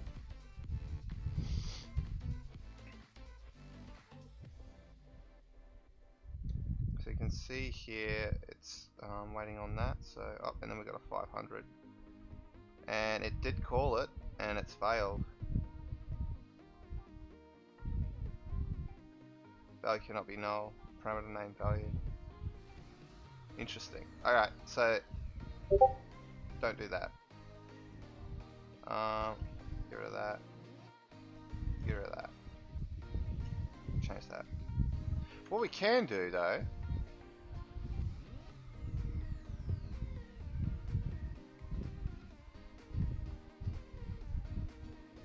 I'm just thinking how I'm going to do this.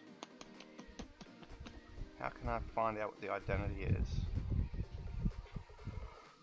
Let's chuck in the function, baby. I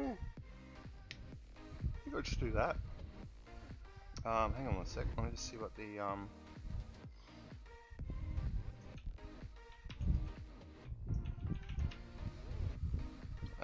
let's quickly do this.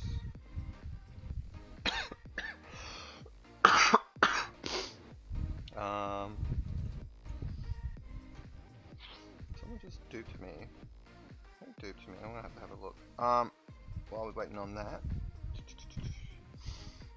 I need to just open up Powershell and have a quick look at what.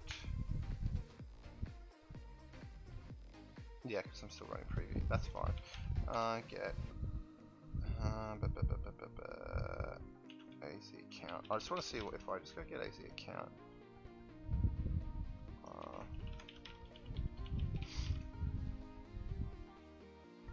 Okay, so connect works, but we can't get AZ account. So I'm just going to see what commands there for that.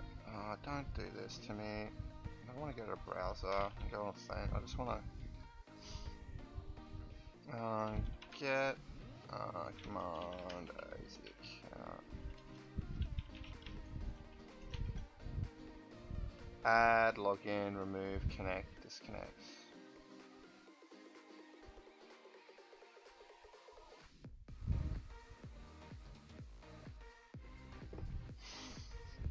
Well, that's fantastic because it doesn't actually tell me anything, because I actually need to know, is it actually authed? That would be a really nice thing if it can tell me if it's authed. Someone do it to me. I'm just gonna have a quick look. Someone do it to me.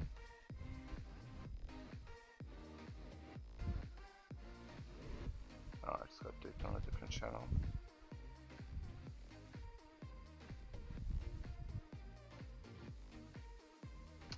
So I think,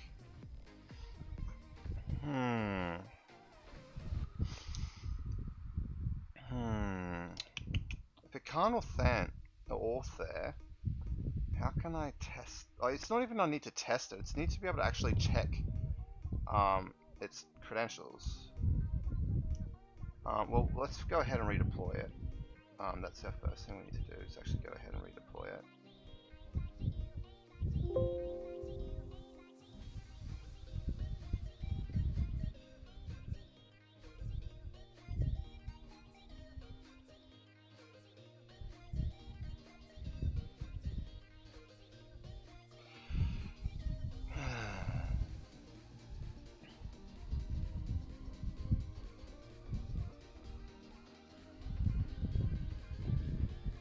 So what we can do now is jump back into Azure, go to PS Helper.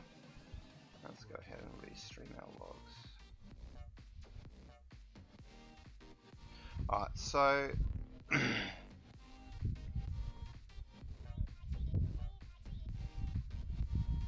oh, I shouldn't have done that one. Oh well.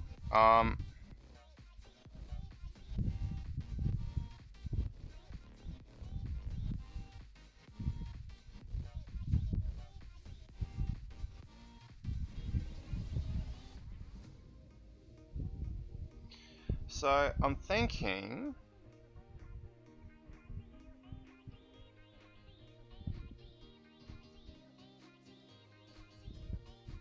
I might need to actually connect to the other user identity. I was going through the docker here, and it looks like I might need to do that. So add an account using managed service identity, login and ID, client ID.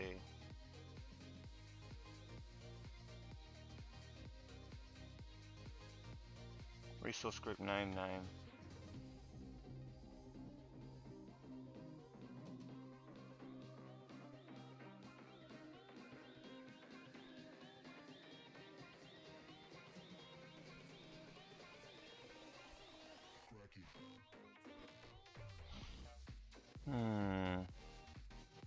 See, I've got this code here. So essentially, add an account using managed service identity, login, and a client ID. So we're using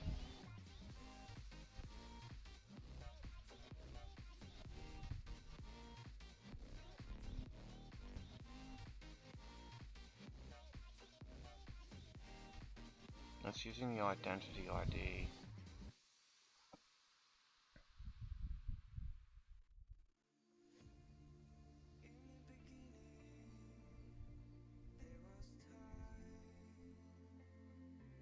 I'm actually just going to have it check out. Where is it? The first thing we actually need to do before any of that is we actually need to make sure our site still works after I broke it.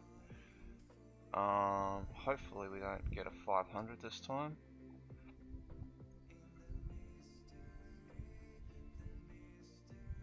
Looks like it's working this time, so don't write anything that's right output there because it can't redirect the host. So that's fine. So we should get a content pretty soon. There we go. Cool. Alright, that's our site. Sweet. So we fixed that issue. Good.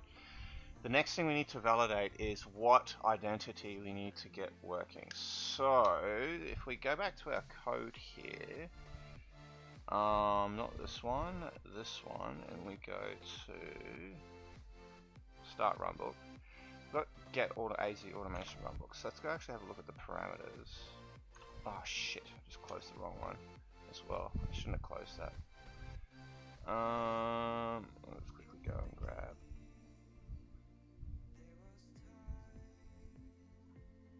I still want that. Let's go have a look at that, and let's go have a look back at that. Okay, so you can see resource automation. Yep.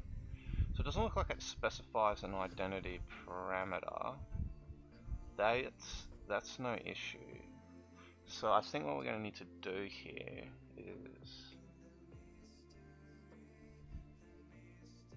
is okay, I think I'm going to do a big no-no to test this concept.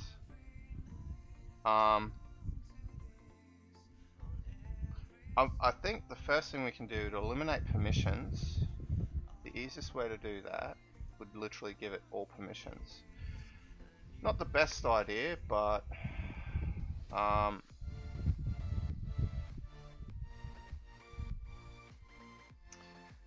not the best idea, but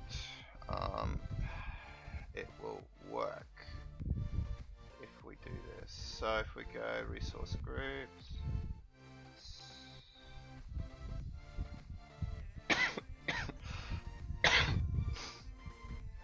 Powershell Summit, we can just go IAM, go role assignments, we have our PS helper, let's go ahead and change it.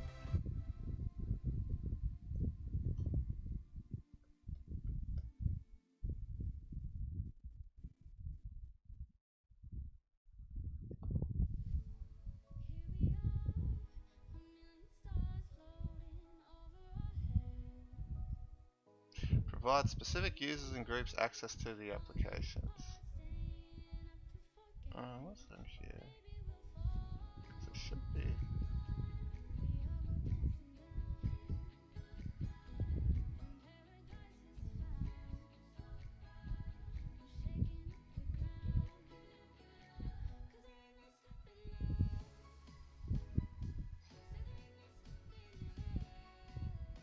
this is the actual thing. So what I'm going to do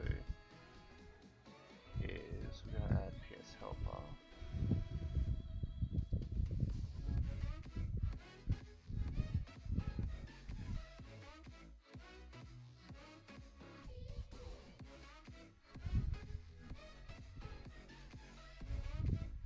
Just give it owner. Has keys to the kingdom, and this is not the best idea, but this is just going to help me troubleshoot the permissions. Has owner, good. Alright, so let's go ahead and bounce that service. Bounce you, because you're cached. Automation task. It shouldn't matter if, with this one because but we'll do it anyway and see what happens. Let's go ahead and clear that. Let's go ahead back to Azure. Let's go ahead and reconnect. No, it's not. We're restarting it.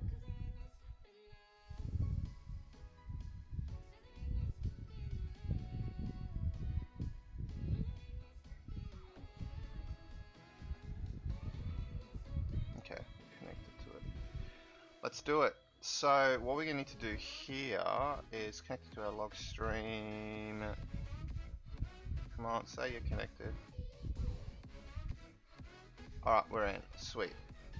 Okay, what we can do now is let's re-trigger.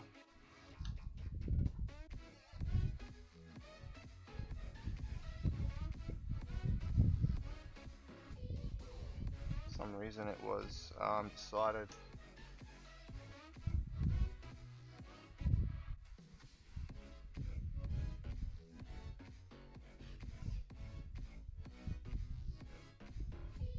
Come on, connect to the log stream.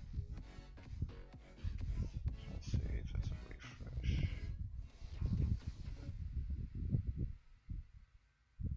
Okay, you're running. Okay, we're connected. Good. Alright, so now what we can do is let's go ahead and refresh this.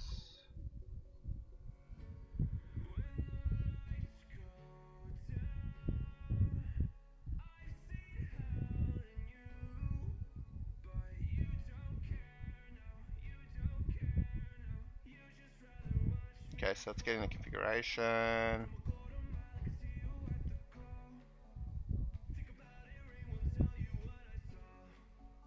It's got the configuration. And we have our group. Sweet. So let's go ahead and add our user. Submit our request. Just chill out in Teams and wait for it to approval come through.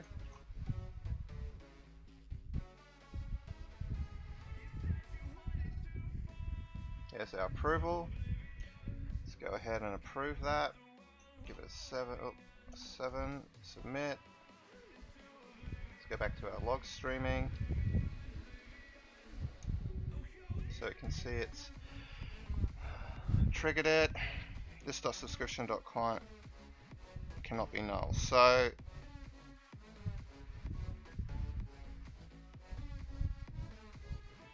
it's not permissions.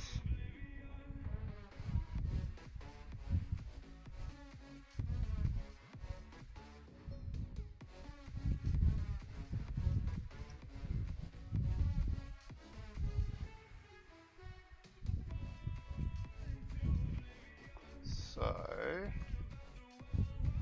that's a good thing because it means that permissions are correctly configured to an extent. We might just need to connect. So there's a managed identity. I'm wondering whether I could just add the identity of the object directly. The system identity. So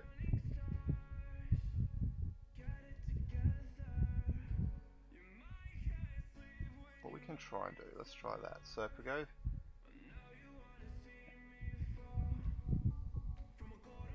so what we can do here, I'm just going to go to the resource group and I'm literally going to give that object ID full access to everything. Again, bad idea, but this will kind of confirm our confirm my theory.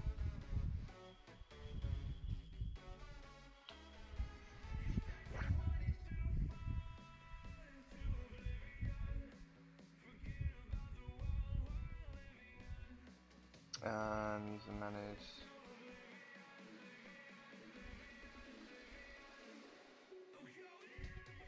Function app, that's what we want. Yes, helper. You get everything! Because we can then troubleshoot it that way. Now, I think all I need to do is bounce the function app itself. I don't need to bounce the parent. I don't really care about the cache because I don't think that's going to be an issue. So we've done that now. I should say let's go and restart you. So we can bounce it, stopped it, stopping. I'm slightly confident that this is going to work. Log streaming services ended. Yep, let's go ahead and reconnect. Let's connect to a log stream.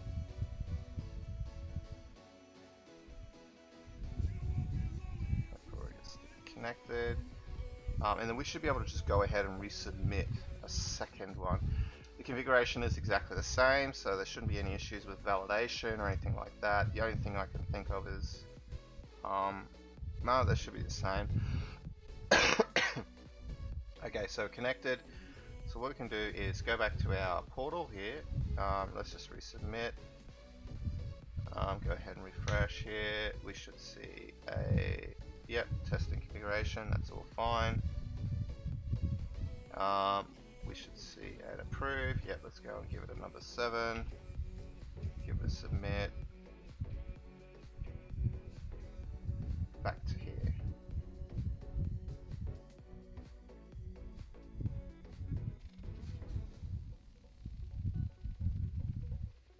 Okay, so it's testing the configuration.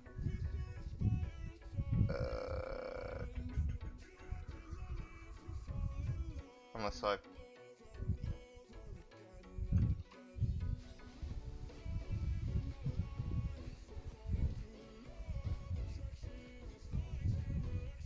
just give the name. Oops.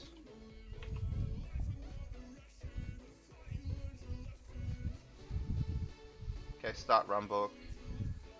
Process requests. Trigger. Bodies JSON.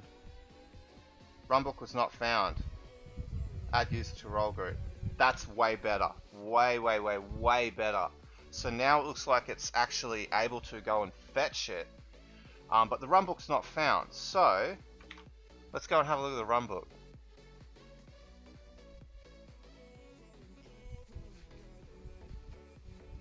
I don't want any of that crap.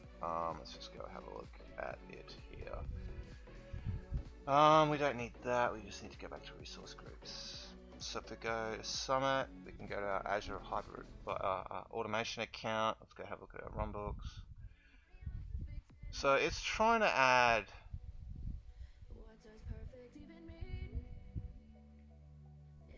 what's it trying to add? Add user to role group. Well, I'm pretty sure that it doesn't exist. So there's our problem. So I think, okay, we've fixed the issue. It's now authed to that. Good. So that means I can clean up the permissions later, but it means that we now are authed to the resource that we're trying to access without having to do any sort of shenanigans. Great. That's a win. So we need to go ahead and create this runbook. So what we can do here is we're adding a user to a role group. So what was it? You add using a user to a role group. What the hell's this? Oh, it's the configuration. So if we go back to our other one here, we've got set 80 user role group. So let's go ahead and just create that.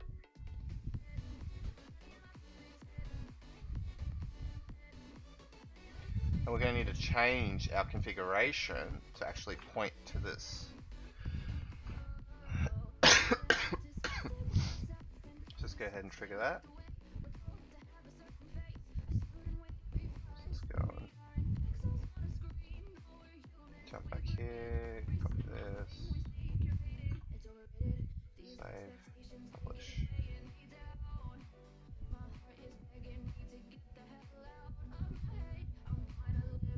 Alright, so we've got set80 role group.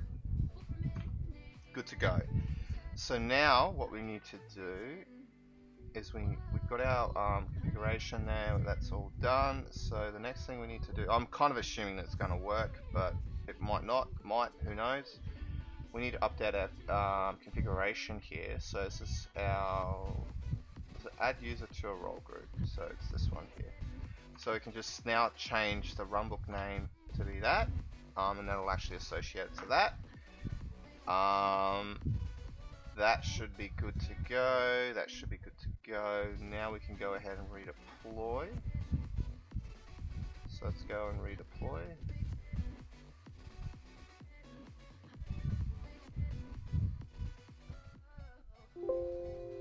Go ahead and deploy.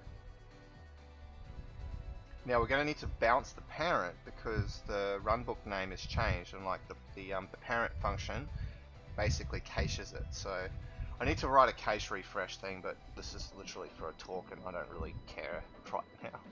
It's not a product that is end to end yet. So all right, so just reconnect to our stream, make sure that's good, and then I'll go ahead and bounce our two functions. I'll go. Actually, I can just bounce them here. We've got PS helper. Might as well go and bounce automation task. So that's just bouncing now, and we should have that. So I fixed that issue, which is a good outcome. So I've worked out how that works. And then we just need to work out then the following things, which I need to set permissions. That's going to be the next thing. We just need to tighten down permissions. To be honest, I could just leave it because it is for a talk, and it is only getting 80 runbooks, so it's not the end of the world. But come on, you're going to connect to my logging stream? Are you connected?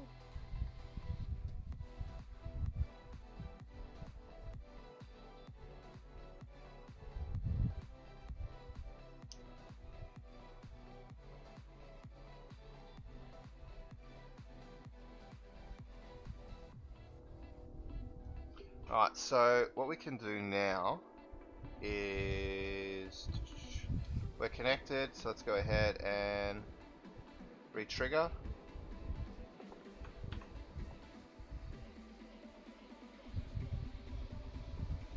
Man, it's so great having a normal keyboard now.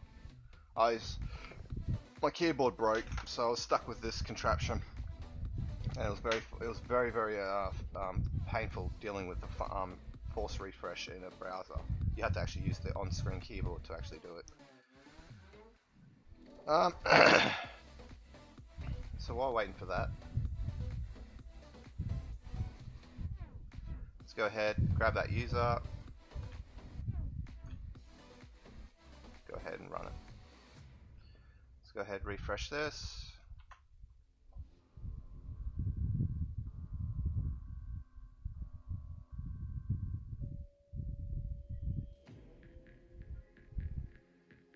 So this is the latest one here, so let's give it approve, let's put a 9 in there, let's submit, and let's watch our start runbook. Here we go, it's doing something, started the runbook, look at that, runbook's done. So if we jump in here, go to run or jobs, there we go, there's our runbook. How cool is that?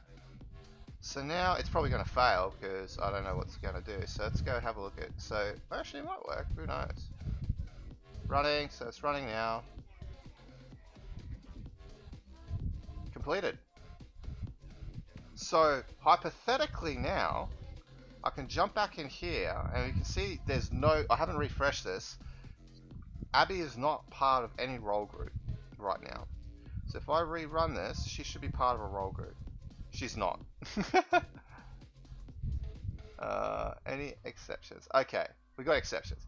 Cannot find the object with an identity of Abby Williams under catcorp.com. So it's doing a lookup for a SAM account name. Okay, so there's a couple of errors there, so we need to tweak our code. So we've got username. So what we can do here now, we know that entire process works end to end. Obviously our codes are, our runbooks are a little bit wonky. So we can simplify this entire process. We can just trigger the runbook manually. So we've got get AD user identity username. That should work. So I'm just going to quickly run this. And just get it by the EPN.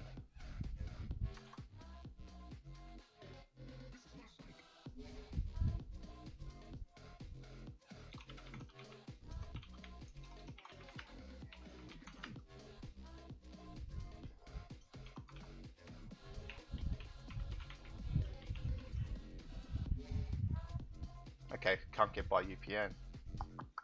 That sucks.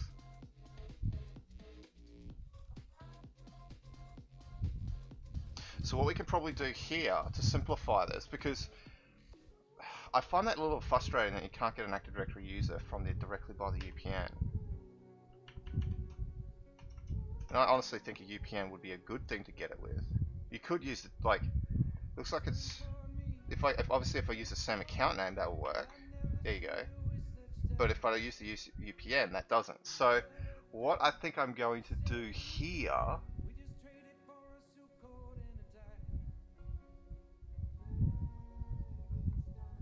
is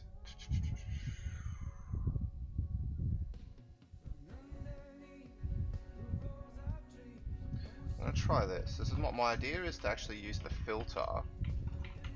Let's use a script block. We're going to say SAM account name is equal to just a set of let's just put the UPN in there, like so. So if we put the UPN like that, I should have put these in so you guys can see. Let's just go 24. So if we go var, we've got that, and then what we can do is go get AD user, go filter, is equal to var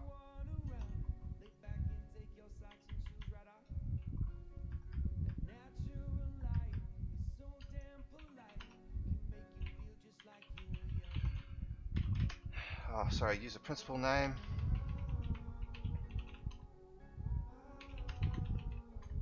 There we go. So you can either add the UPN, or you can add the SAM account name or the UPN directly. So we can do it that way, and that will simplify that. So let's get our AD user, and what we're going to do as well is just going to try catch this. I'm actually going to add a little bit more wrapping logic around this. Let's go catch, and we're just going to go write error. We're not even going to try and write anything, and then we're actually going to throw.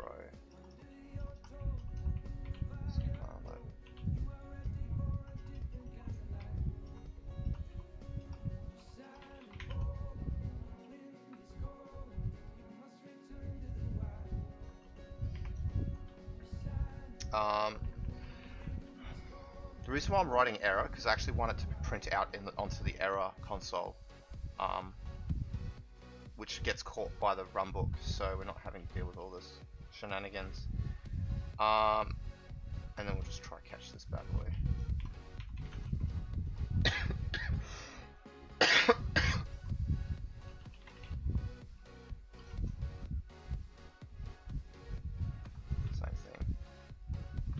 Now, if you're wondering, $_ references the current error action. It references the error object. It doesn't reference the pipeline object. It references the error object within the try catch.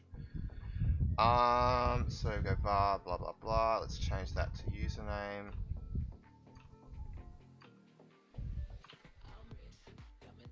I think that's better.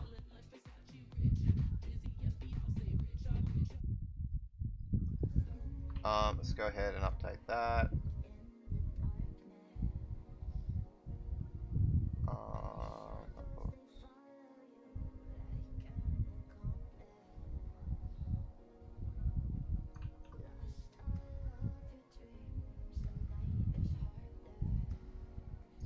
Alright, so we don't actually need to do anything now because even though we've updated the runbook, it doesn't really matter from the portal side. But what we are going to do just to make sure that this concept works is we're just going to quickly do a quick dry run.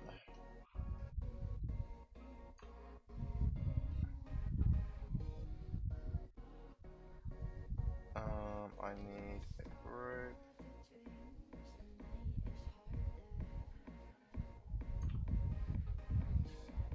So I just want to chuck this in there, make sure that the code works. If it works, good to go. And then we can start testing. So this is running obviously on a hybrid runbook worker. And we've obviously got a fail. Why did it fail? What exceptions did we get? We might as well quickly refresh. So we've got a big old fat fail. For a member cannot be processed because the name member is ambiguous. Possible matches including members. Oh, okay, so I kind of half asked that one. So we should have just done that, and that fixes that. So I actually didn't use the full parameter name. Silly me. Let's go ahead and restart it.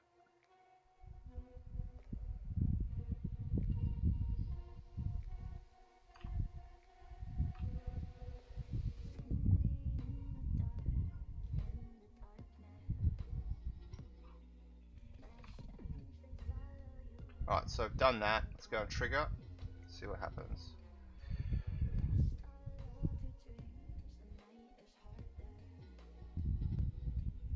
Come on. I just want to see a big old success. Hey, we're happy with that. Good to go.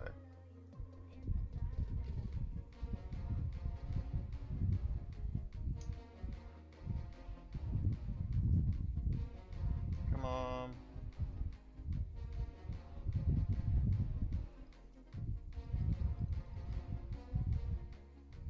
Come on. Say completed. Please say completed. No, why did it fail this time? All logs. Cannot find object with identity. What are you talking about? You can't find the object with that identity. It's there! Did I run on the hybrid runbook worker?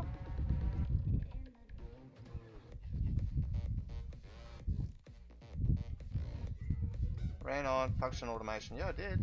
Alright, let's go over to hybrid runbook worker.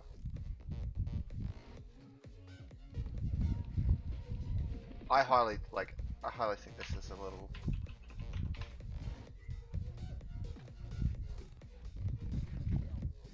Let's have a quick look at the code. Why I can't find it.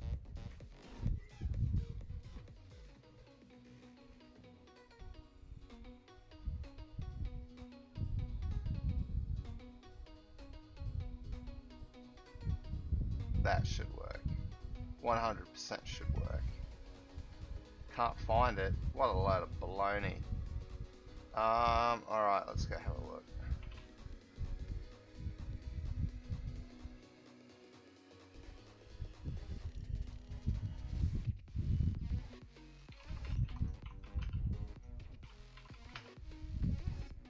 We're just gonna go username.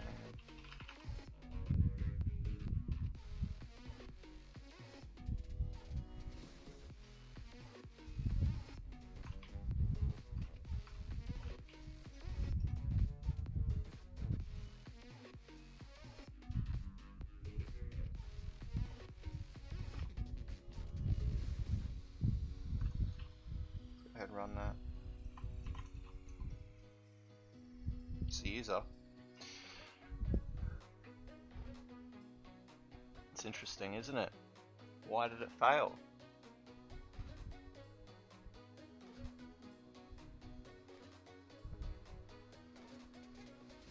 Why did it fail?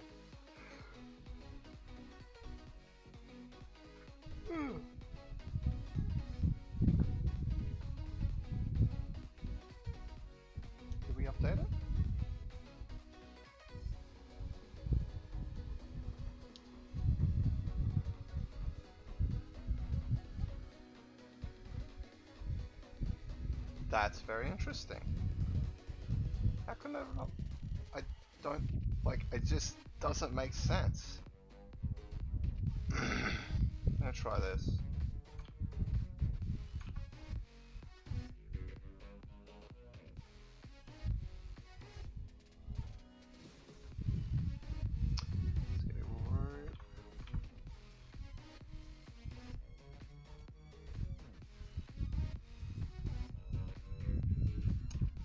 Trying to think why it would fail.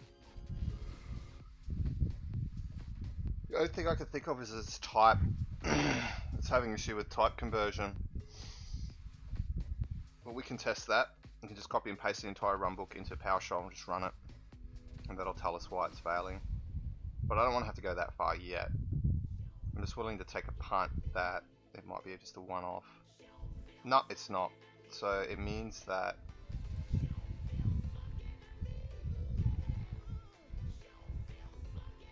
not find object with identity. It's Abby Williams at catcorp.com.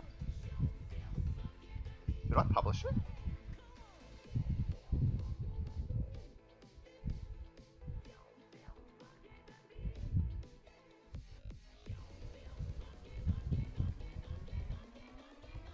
So we publish it. Just see what happens.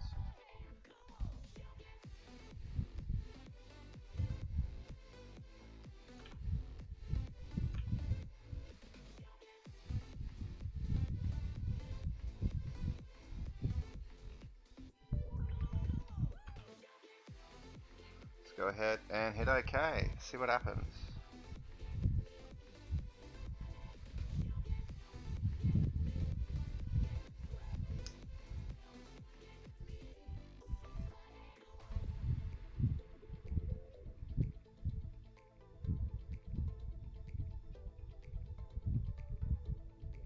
I think it's going to fail again, so we're just going to basically copy and paste that script into PowerShell and run it there.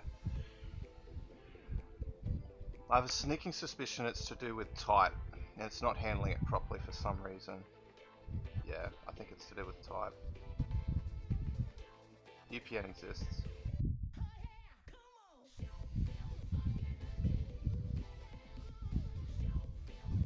So it's not to do with the runbook as per se, it's probably going to do with something with type. So what we can do here is just go paste, like so. Let's just paste that there. Dockers. Go ahead and run it. Username. Let's go and add our user.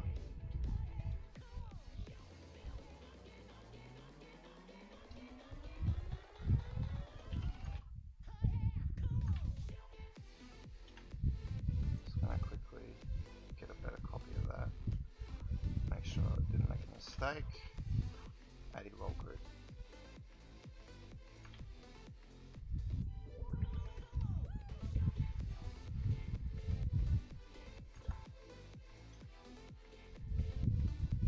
No, interesting. Alright, what we're going to do firstly, a little tutorial on breakpoints. Let's breakpoint it, find out why it's not running properly. This is very interesting. Like, this is one of the most interesting things, why it works in the console but doesn't work in here.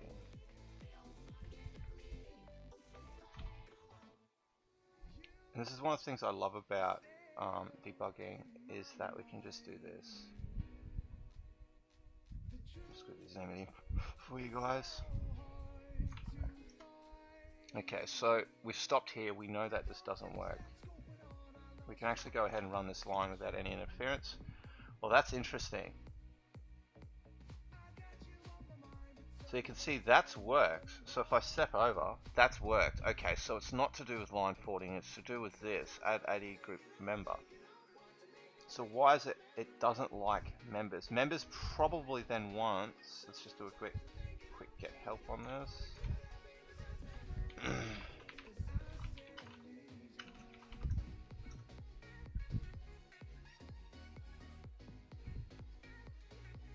And I bet you it's going to want a UPN. Oh, sorry, not a UPN, a distinguished name. There you go. It either wants distinguished name, GUID, same account name, but it cannot take a UPN. So what we can do there is just say hey dot distinguish name. Bam, fix, sorted, good to go. Let's go and jump out of there, jump back here, replace my code here, save that, copy that, and we jump back in here. No, where is it? Where's my here it is. And we can jump back in here, go set AD user role group, edit, paste that, so now we can see distinguished name, save and publish. Let's go ahead and run it and test it again. So this time it should work. I'm very confident that it's going to work this time. So it's going to grab that username, hide a runbook worker, and then we're going to add that that role group. Let's go ahead and add that role group.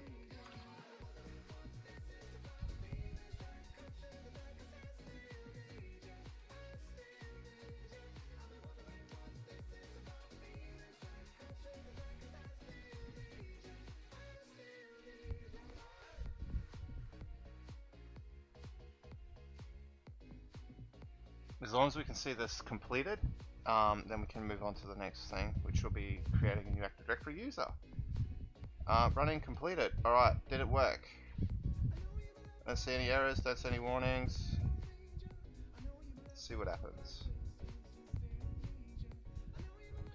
So if we go back to our user, Abby, we should see it. Yep, there we go. It's part of a role group. Good stuff. Alright, let's go ahead and remove her from that. Yep, you're out. See ya.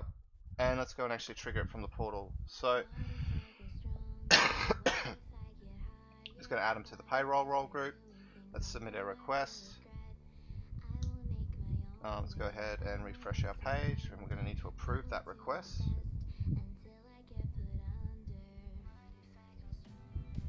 Let's give it a 10.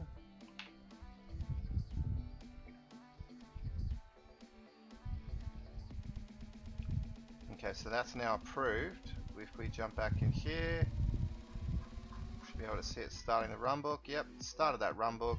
We should be able to go back here, see the job queued. There's our job. So 804 was the one we just ran. Now we've got the 805 one, is the one that we're actually triggering. So let's see what happens.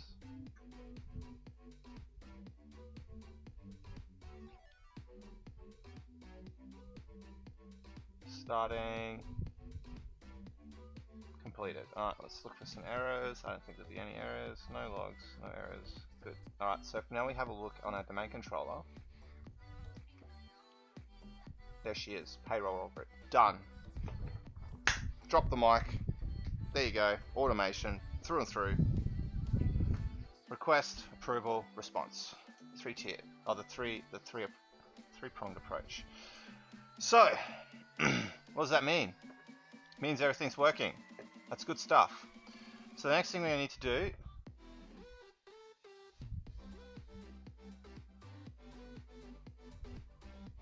is we need to start writing more configuration and actually hooking our runbooks into it. So we've got new user. So new user points to new AD user runbook. Let's go and have a look at that. See if there's what runbooks we have.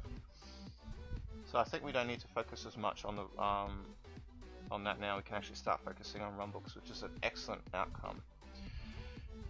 So we've got new AD users. So that's the first thing we need to change. We need to update this.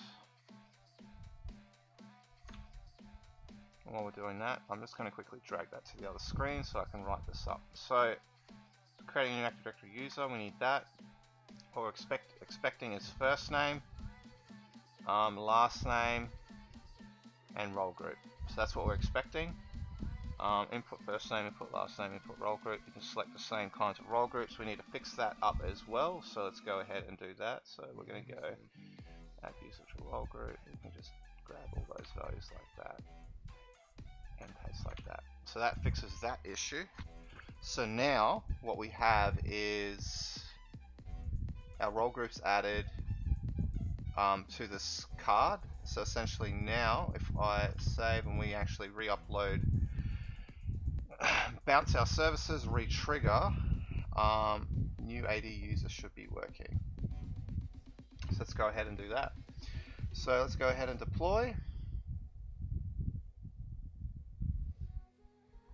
Not going to be as interested in the logs now, so we might as well just go ahead and deploy. PS helper. Yep, go ahead and deploy, please.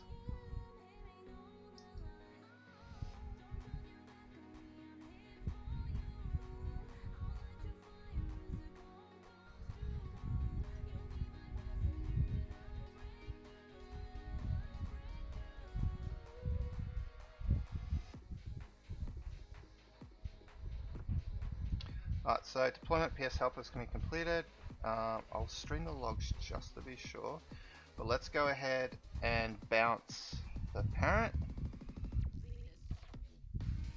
So it's this task here, the automation task, which basically the automation task, just for your information, is what it does is it's responsible for all portal interactions. So essentially it's your front end. And then the helper is really more of a back-end kind of system. So it relies on the helper to kind of do various tasks like validation, configuration, building, and runbook execution. And then it basically handles the remainder of it, which is all the durable functions component, which essentially is your approval process. So let's go ahead and re-trigger. We should get.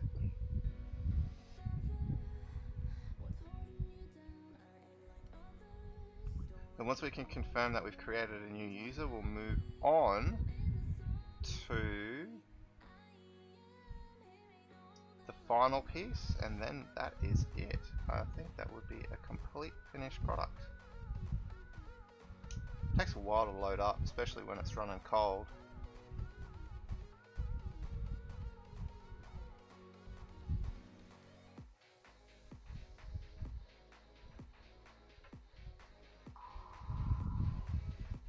Alright, so there we go. We've got this one. That one's working. Let's go ahead and create a new user. Let's call this test user 2. We're going to add them to the payroll role group. Let's go ahead and submit our request.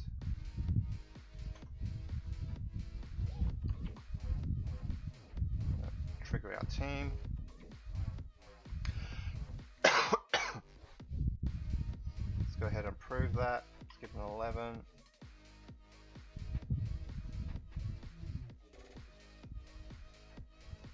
So that's approved. Let's just quickly check down in here. Have we triggered? Okay. Runbook mandatory parameter not specified. Parameter name, first name. So we didn't fix it. I thought we fixed it, but we didn't. So it did start it. Well, it tried to start it, but it didn't work. So let's go have a look at parameter first name. First name. Parameter last name, input first name. Could be a bug with our code though. That's another thing. Like, what we can actually do here. So we got first name test user 2. No, it filled it all out.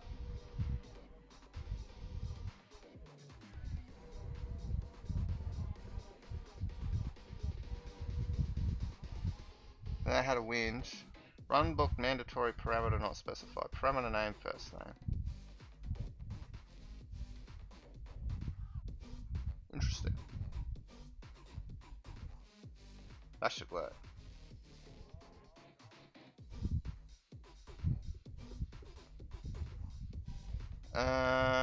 Yeah. Why is it not working? So your first name. Why can't it start it? It's probably could be a bug with this.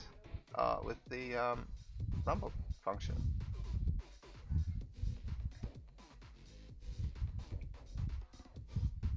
Start Azure automation runbook.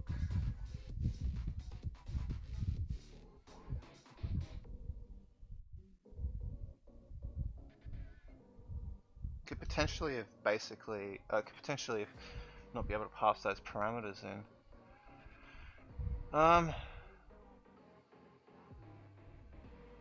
Yeah, interesting.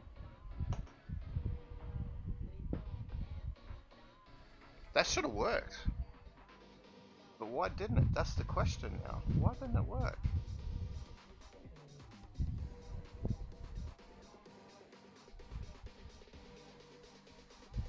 I'm just trying to think out loud now. So up here it triggers it.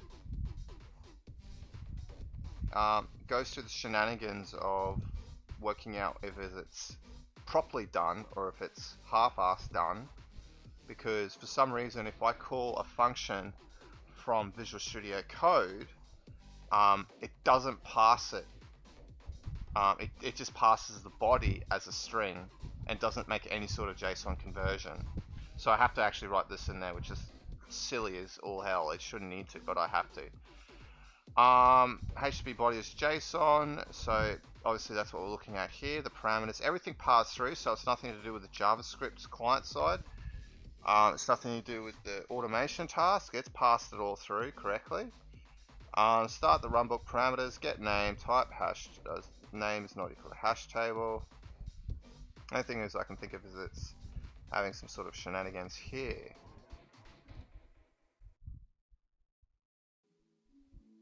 Write output hash table, which is it's writing the parameters there.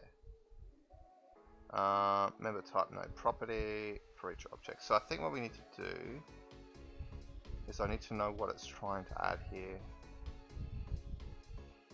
Oh, sorry, here.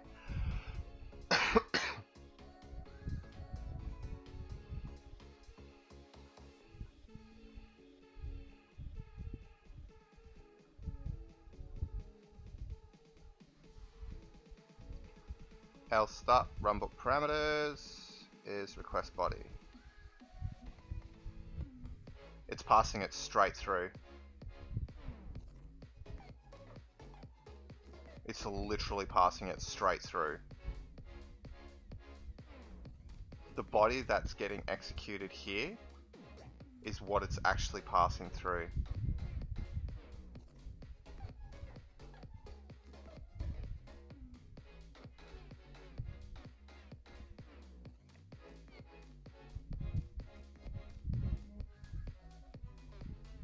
That's interesting. So why is it not working? The only thing I can think of is it's here.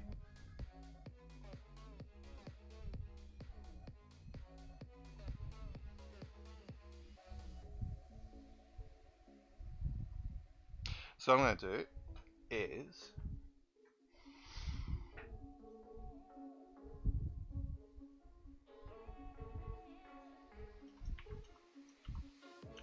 just going to write a quick log.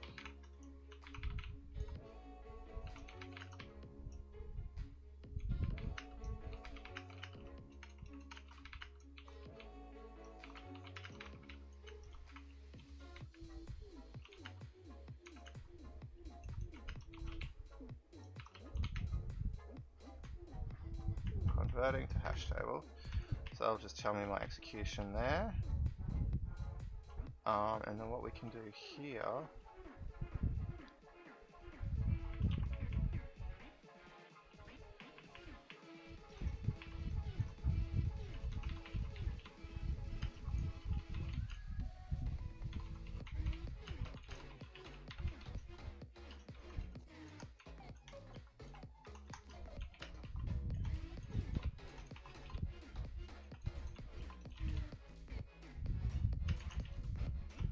I'm going to convert it back to JSON. I'm going to convert it to JSON again to see if it's losing anything that it shouldn't be. Because that doesn't make sense at all. Rundoc mandatory parameter not parameter. I'm like, that doesn't seem right. So what we can do here, I don't think we need to refresh. We can deploy, but I think we can just resubmit.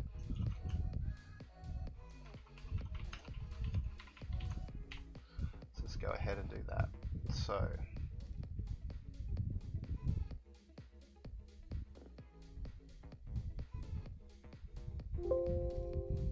let's go ahead and deploy.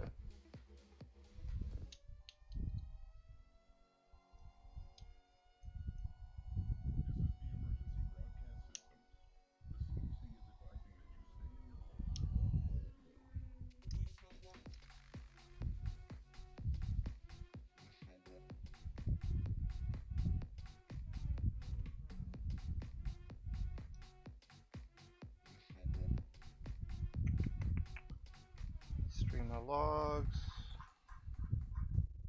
Clear all that. We should just be able to submit another one once this is started.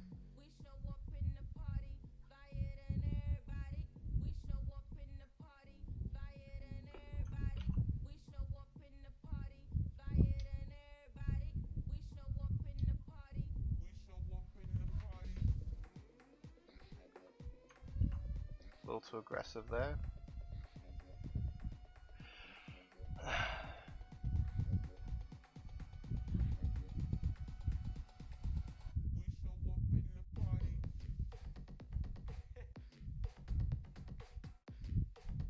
Yeah, submitted the request.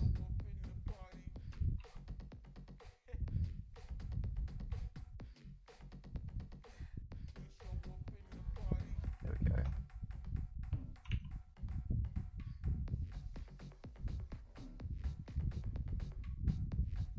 Start runbook.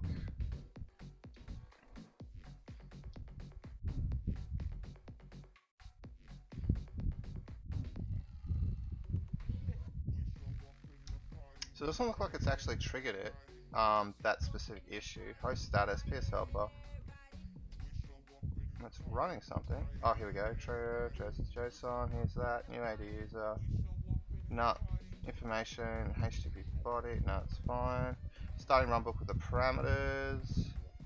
First name, last name, role group. Okay, I think something's not right here. Is this trying to start this runbook? Did I publish it?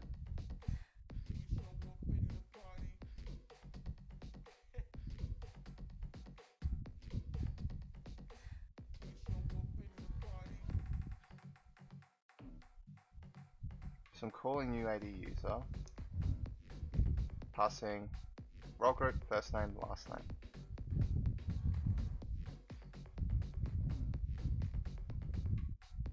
And it's having an issue.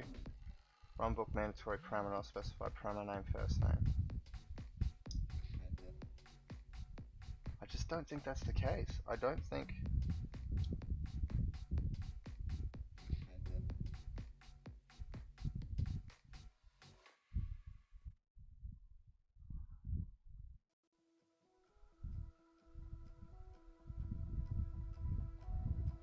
I just looked at the code. I'm trying to work out.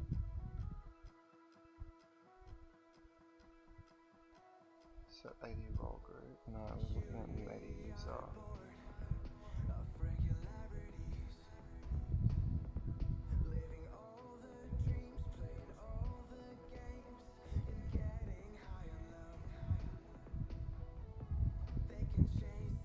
The only thing I can think of is this order.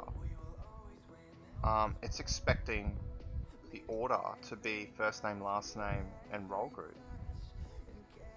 But it shouldn't need to. Because this is... You can see it's first name, last name, role group. Hang on, let's just revert to publish. See what's... Let's just see what happens. First name, last name, role group. So there's no...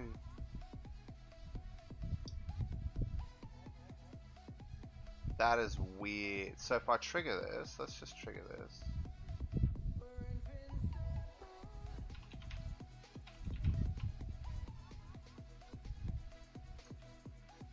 So we'll just actually literally copy and paste that in. How about that?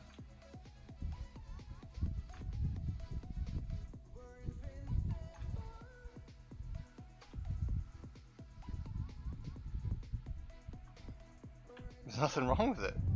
So the only thing I can think of is that it doesn't like the parameters. It needs to be ordered. Interesting.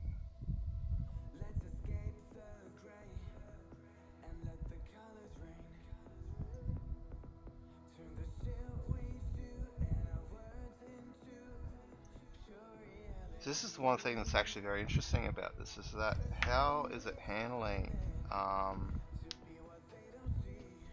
how is that parameter being handled? So you can see that's running, that should create a user, we'll come back to that. Let's have a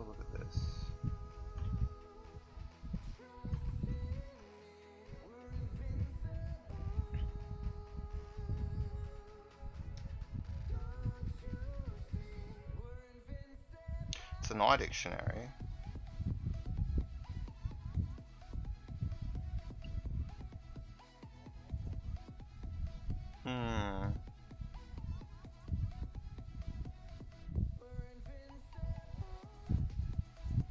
And that should have created a user. So if we go and refresh our users here,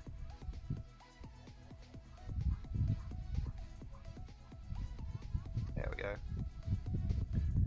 So that works.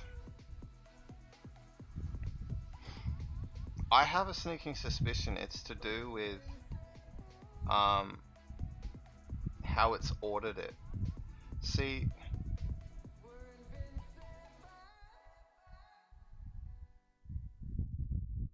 I think it's wanting the parameters in a specific order. How can we replicate that? Well, we can replicate that because we actually have the JSON here. So you know what we can do? Since we have the JSON here, let's open up a new instance of code, create a new file, chuck it a Powershell, let's create an object. Oh, let's just create a string.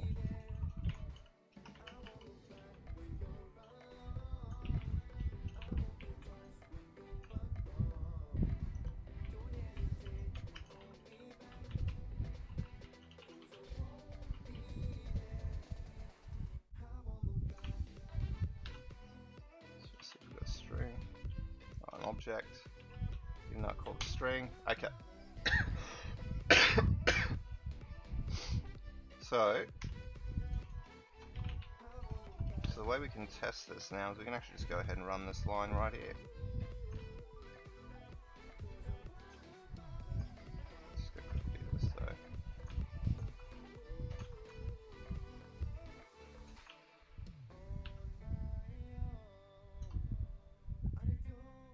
Interesting.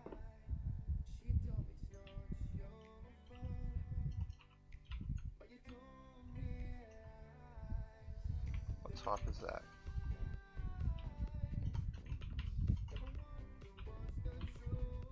It's custom object. Okay, we need to convert that to a hash table. Okay, we just manually build it. Let's just build a hash table param set.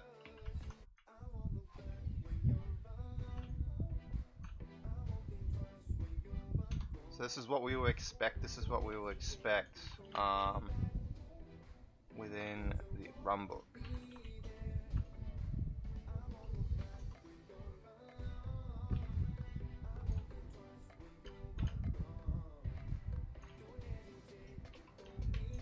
So I think what's happening here, like I said, I think it's got to be to do with how it's executing these parameters, and I have a sneaking suspicion because it's casting those parameters as a hash table, which is nothing wrong with that. But I think it wants an ordered list, and which means we just need to make some tweak.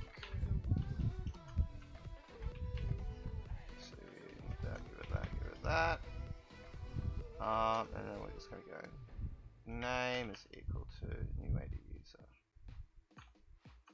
So essentially that is the equivalent mock of what we did. So if we go wow, what is going on? What's going on? That started it. It's not permissions. That's weirdly absurd.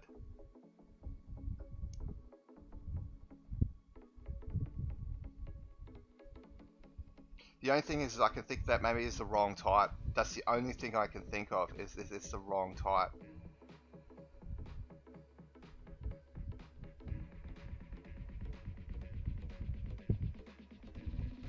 That is absurd.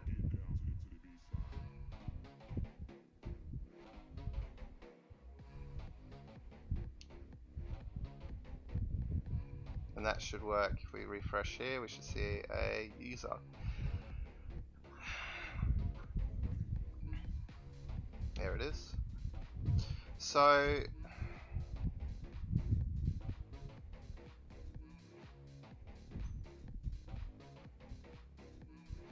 wow, that is funky as. It's got to be to do with how it's handling this.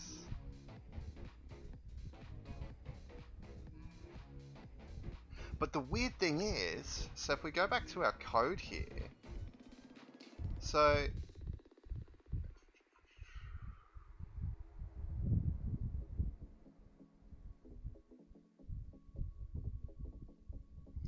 we've actually done a request body. No, well, we actually did a request body, but we actually didn't test the parameters themselves. Oh, we did here.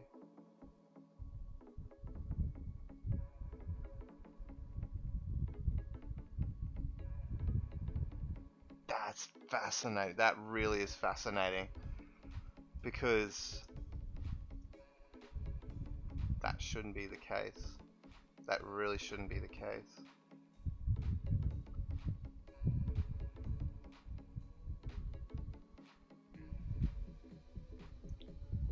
That makes me wonder that something is funky happening here.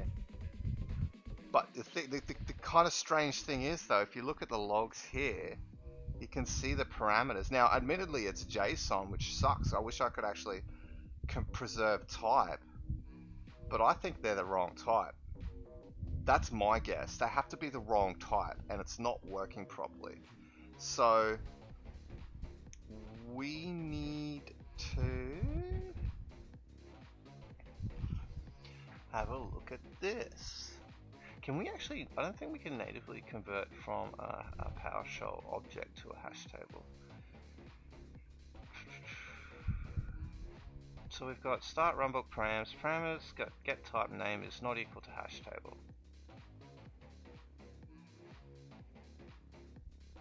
I'm just going HTTP parameters.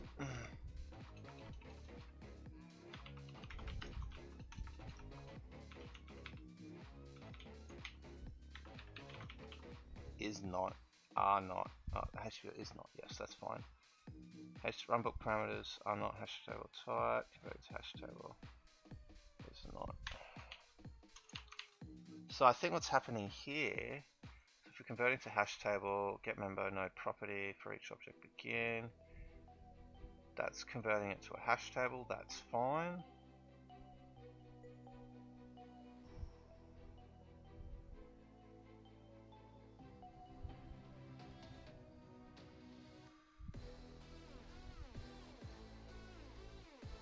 I wish I could just see the type. That's where I think the issue is going to be.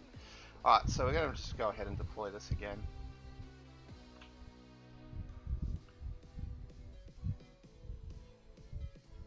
Let's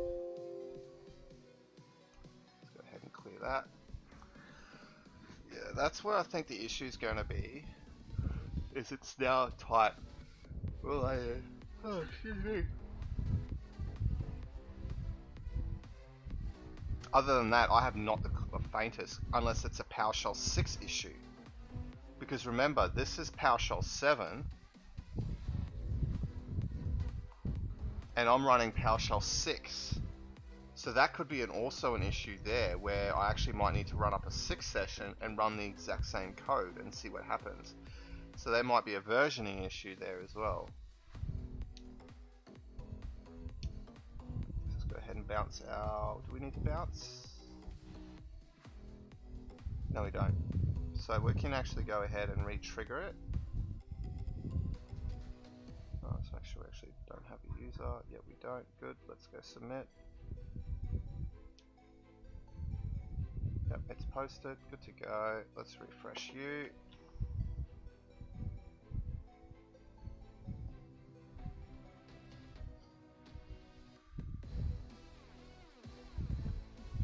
All too soon.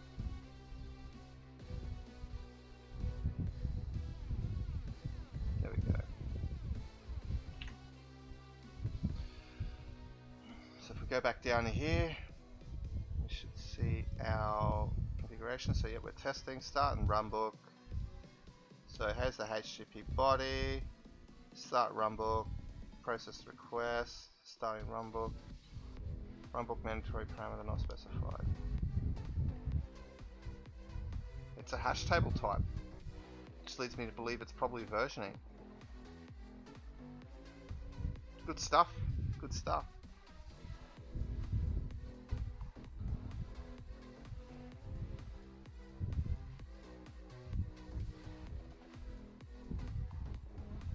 What I'm going to do, let's try this.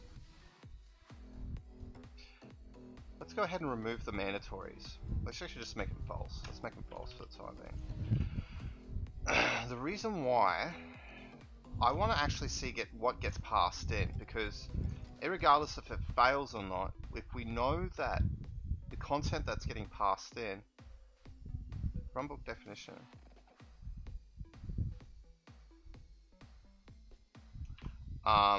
If we know that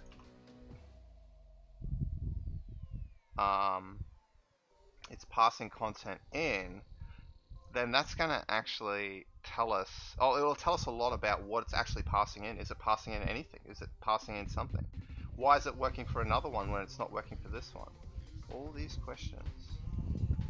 So we've made that change. Let's go ahead and re-trigger.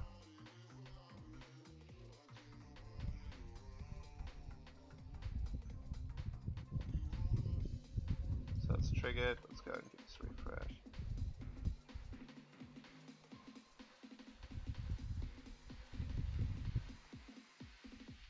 Give it a 14.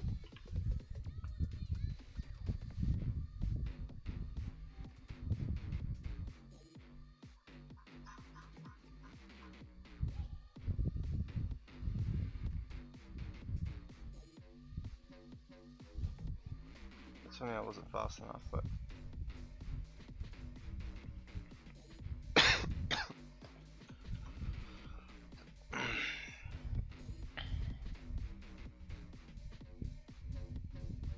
yep, that's working.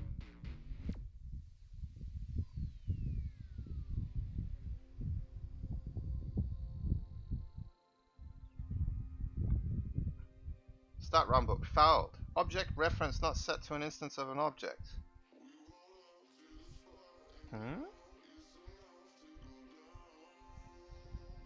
Invalid runbook parameters. Interesting. That is super interesting. Like, that is really interesting. Invalid runbook parameters.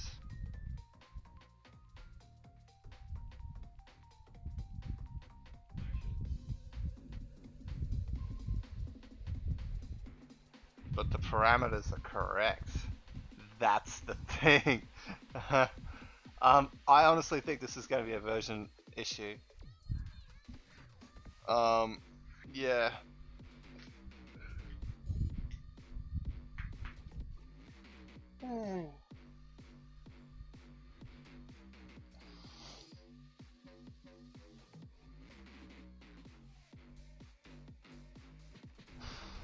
This is really interesting. Why is it doing this?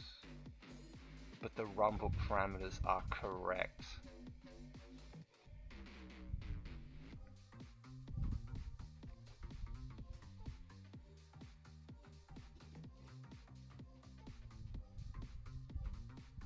I'm now intrigued. See, the thing is, I can't really drop a breakpoint on it. Oh, actually, I might be able to. Can I?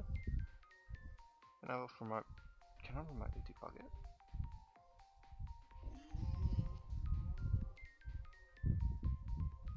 So I can just drop a wait debugger on it, and then I'll just try and hook into it.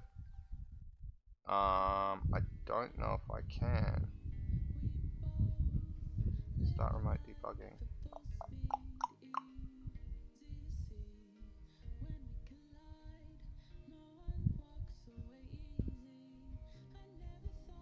Well, that sucks.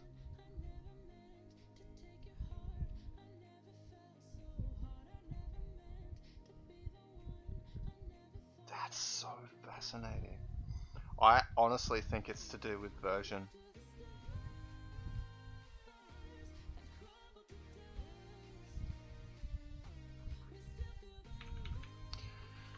Alright, it's time to go to PowerShell 6 if I've got it around here somewhere, I think. Unless I uninstalled it. I think I might have gotten rid of it. Where's my terminal?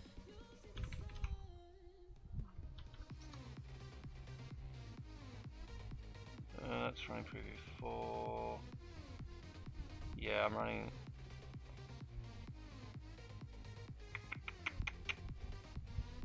Yes, I will upgrade you to 7 soon, mate. I will upgrade you to 7. Okay, I need 6 again. I need to backtrack to 6. Because something is not playing ball in here.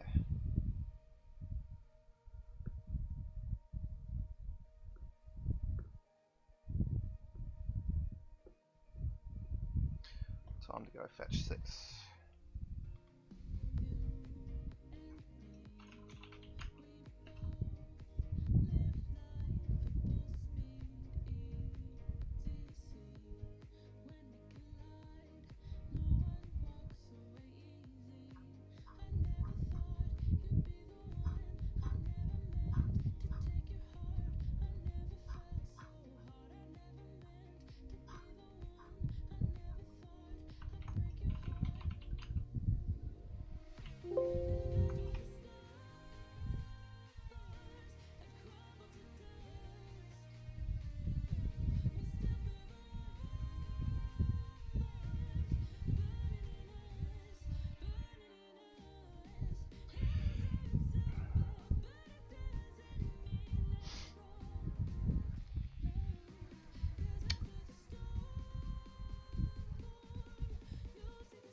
I think you can get 7 from there. I don't think you can get 6 from GitHub.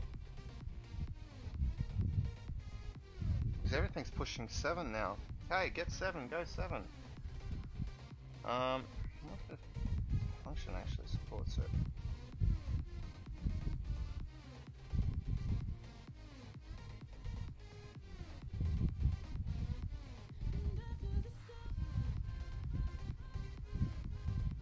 The interesting thing is why did it work for the other one and it didn't work for this? Like, that's where I think the weirdness kind of really comes to a head. Is that it worked for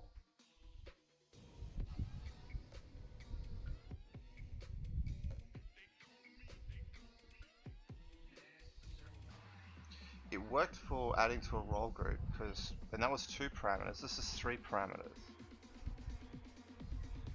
and it's not passing them in. It's weird.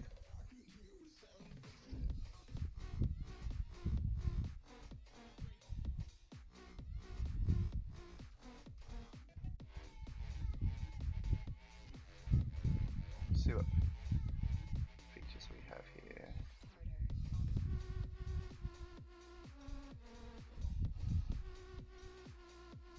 Can it run 3? I don't think it can.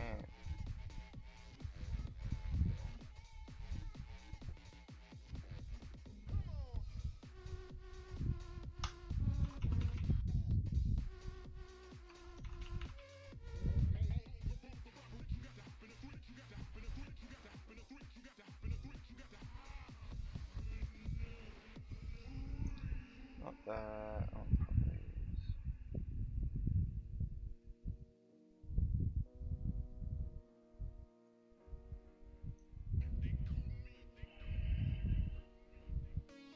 Yeah, I don't know. Hey, this is an interesting one. I think I'm gonna definitely, like, I have to go really, really soon. But I'll actually, it's a very interesting one. Let's got duped again. Yeah, so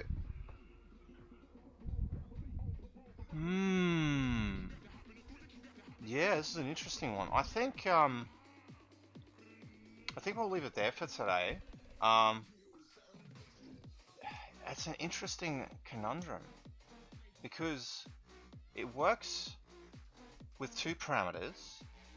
It works when I pass it within the console itself, so within PowerShell itself. The only thing I can think of is it's a versioning issue. And without actually having to hook a debugger onto it and test it in 6, I don't really know how else I'll be able to test that. Like, it seems to me that basically there's an issue with how it's handling the hash table, which would make sense. That would be totally understandable. But the thing is that it doesn't make sense though why it works for 2 parameters when it doesn't work for 3 parameters. The only thing I can think of is ordering, but we removed the mandatory parameter, and it came back to us saying, "Hey, it doesn't. Those parameters don't exist." It literally is telling me one thing and it's doing something else. That's what it looks like it's doing. Like, invalid runbook parameters.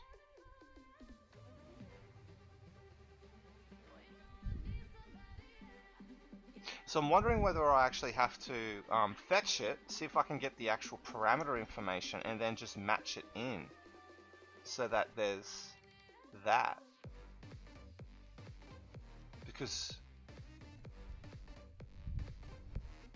the only other thing I can think of is it's getting the wrong runbook. That could be another thing. It could be using the wrong runbook. Let's have a quick look. Is there any other runbooks in there? That could be potentially the issue, is that it could be getting the wrong runbook. I'm just having a quick squiz before we go. So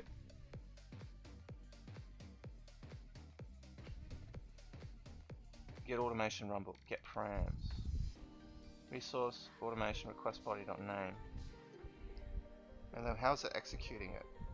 Well, it's passing it straight through, so I think it might be getting the wrong runbook. Potentially. I don't know how. That would be an interesting thing to work out why. Or how or why, yeah. So I think, yeah. That's an interesting bug. Definitely gonna have to kind of mull that one over today. I've got to go to a birthday party shortly, so. But yeah, that's an interesting bug.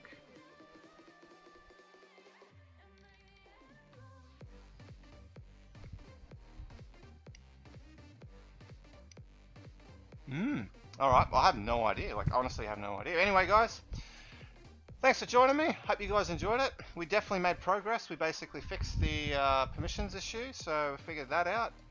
So now it can actually talk to runbooks. We have tested the end-to-end process. That works to an extent on finding this bug. So once that's all done, we are pretty much done. This product is completely finished. And then I can actually start recording my demos. But yeah, I will be streaming. I'm just having a quick look at my calendar. Am I doing anything on Tuesday? I don't think so. So I'll probably be streaming again on Tuesday. And we'll be back again after that next Saturday, hopefully. And we might, after that, be doing something completely new. So,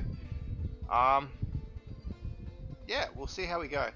Yeah, we'll leave it there for today. I might, if I am going to stream next Saturday and I have this finished, I will be streaming a little bit later because I kind of do want a bit of a sleep, and I've been getting up 5 o'clock for the last, like, on Saturday for the last, I don't know how many weeks I've been doing it, but I've just been getting up smashing it. So, but anyway, guys, hope you enjoyed it. Yeah, those is when I'll stream. I'll definitely announce it on Twitter when I'm streaming. But anyway, guys, hope you liked it. Bye for now.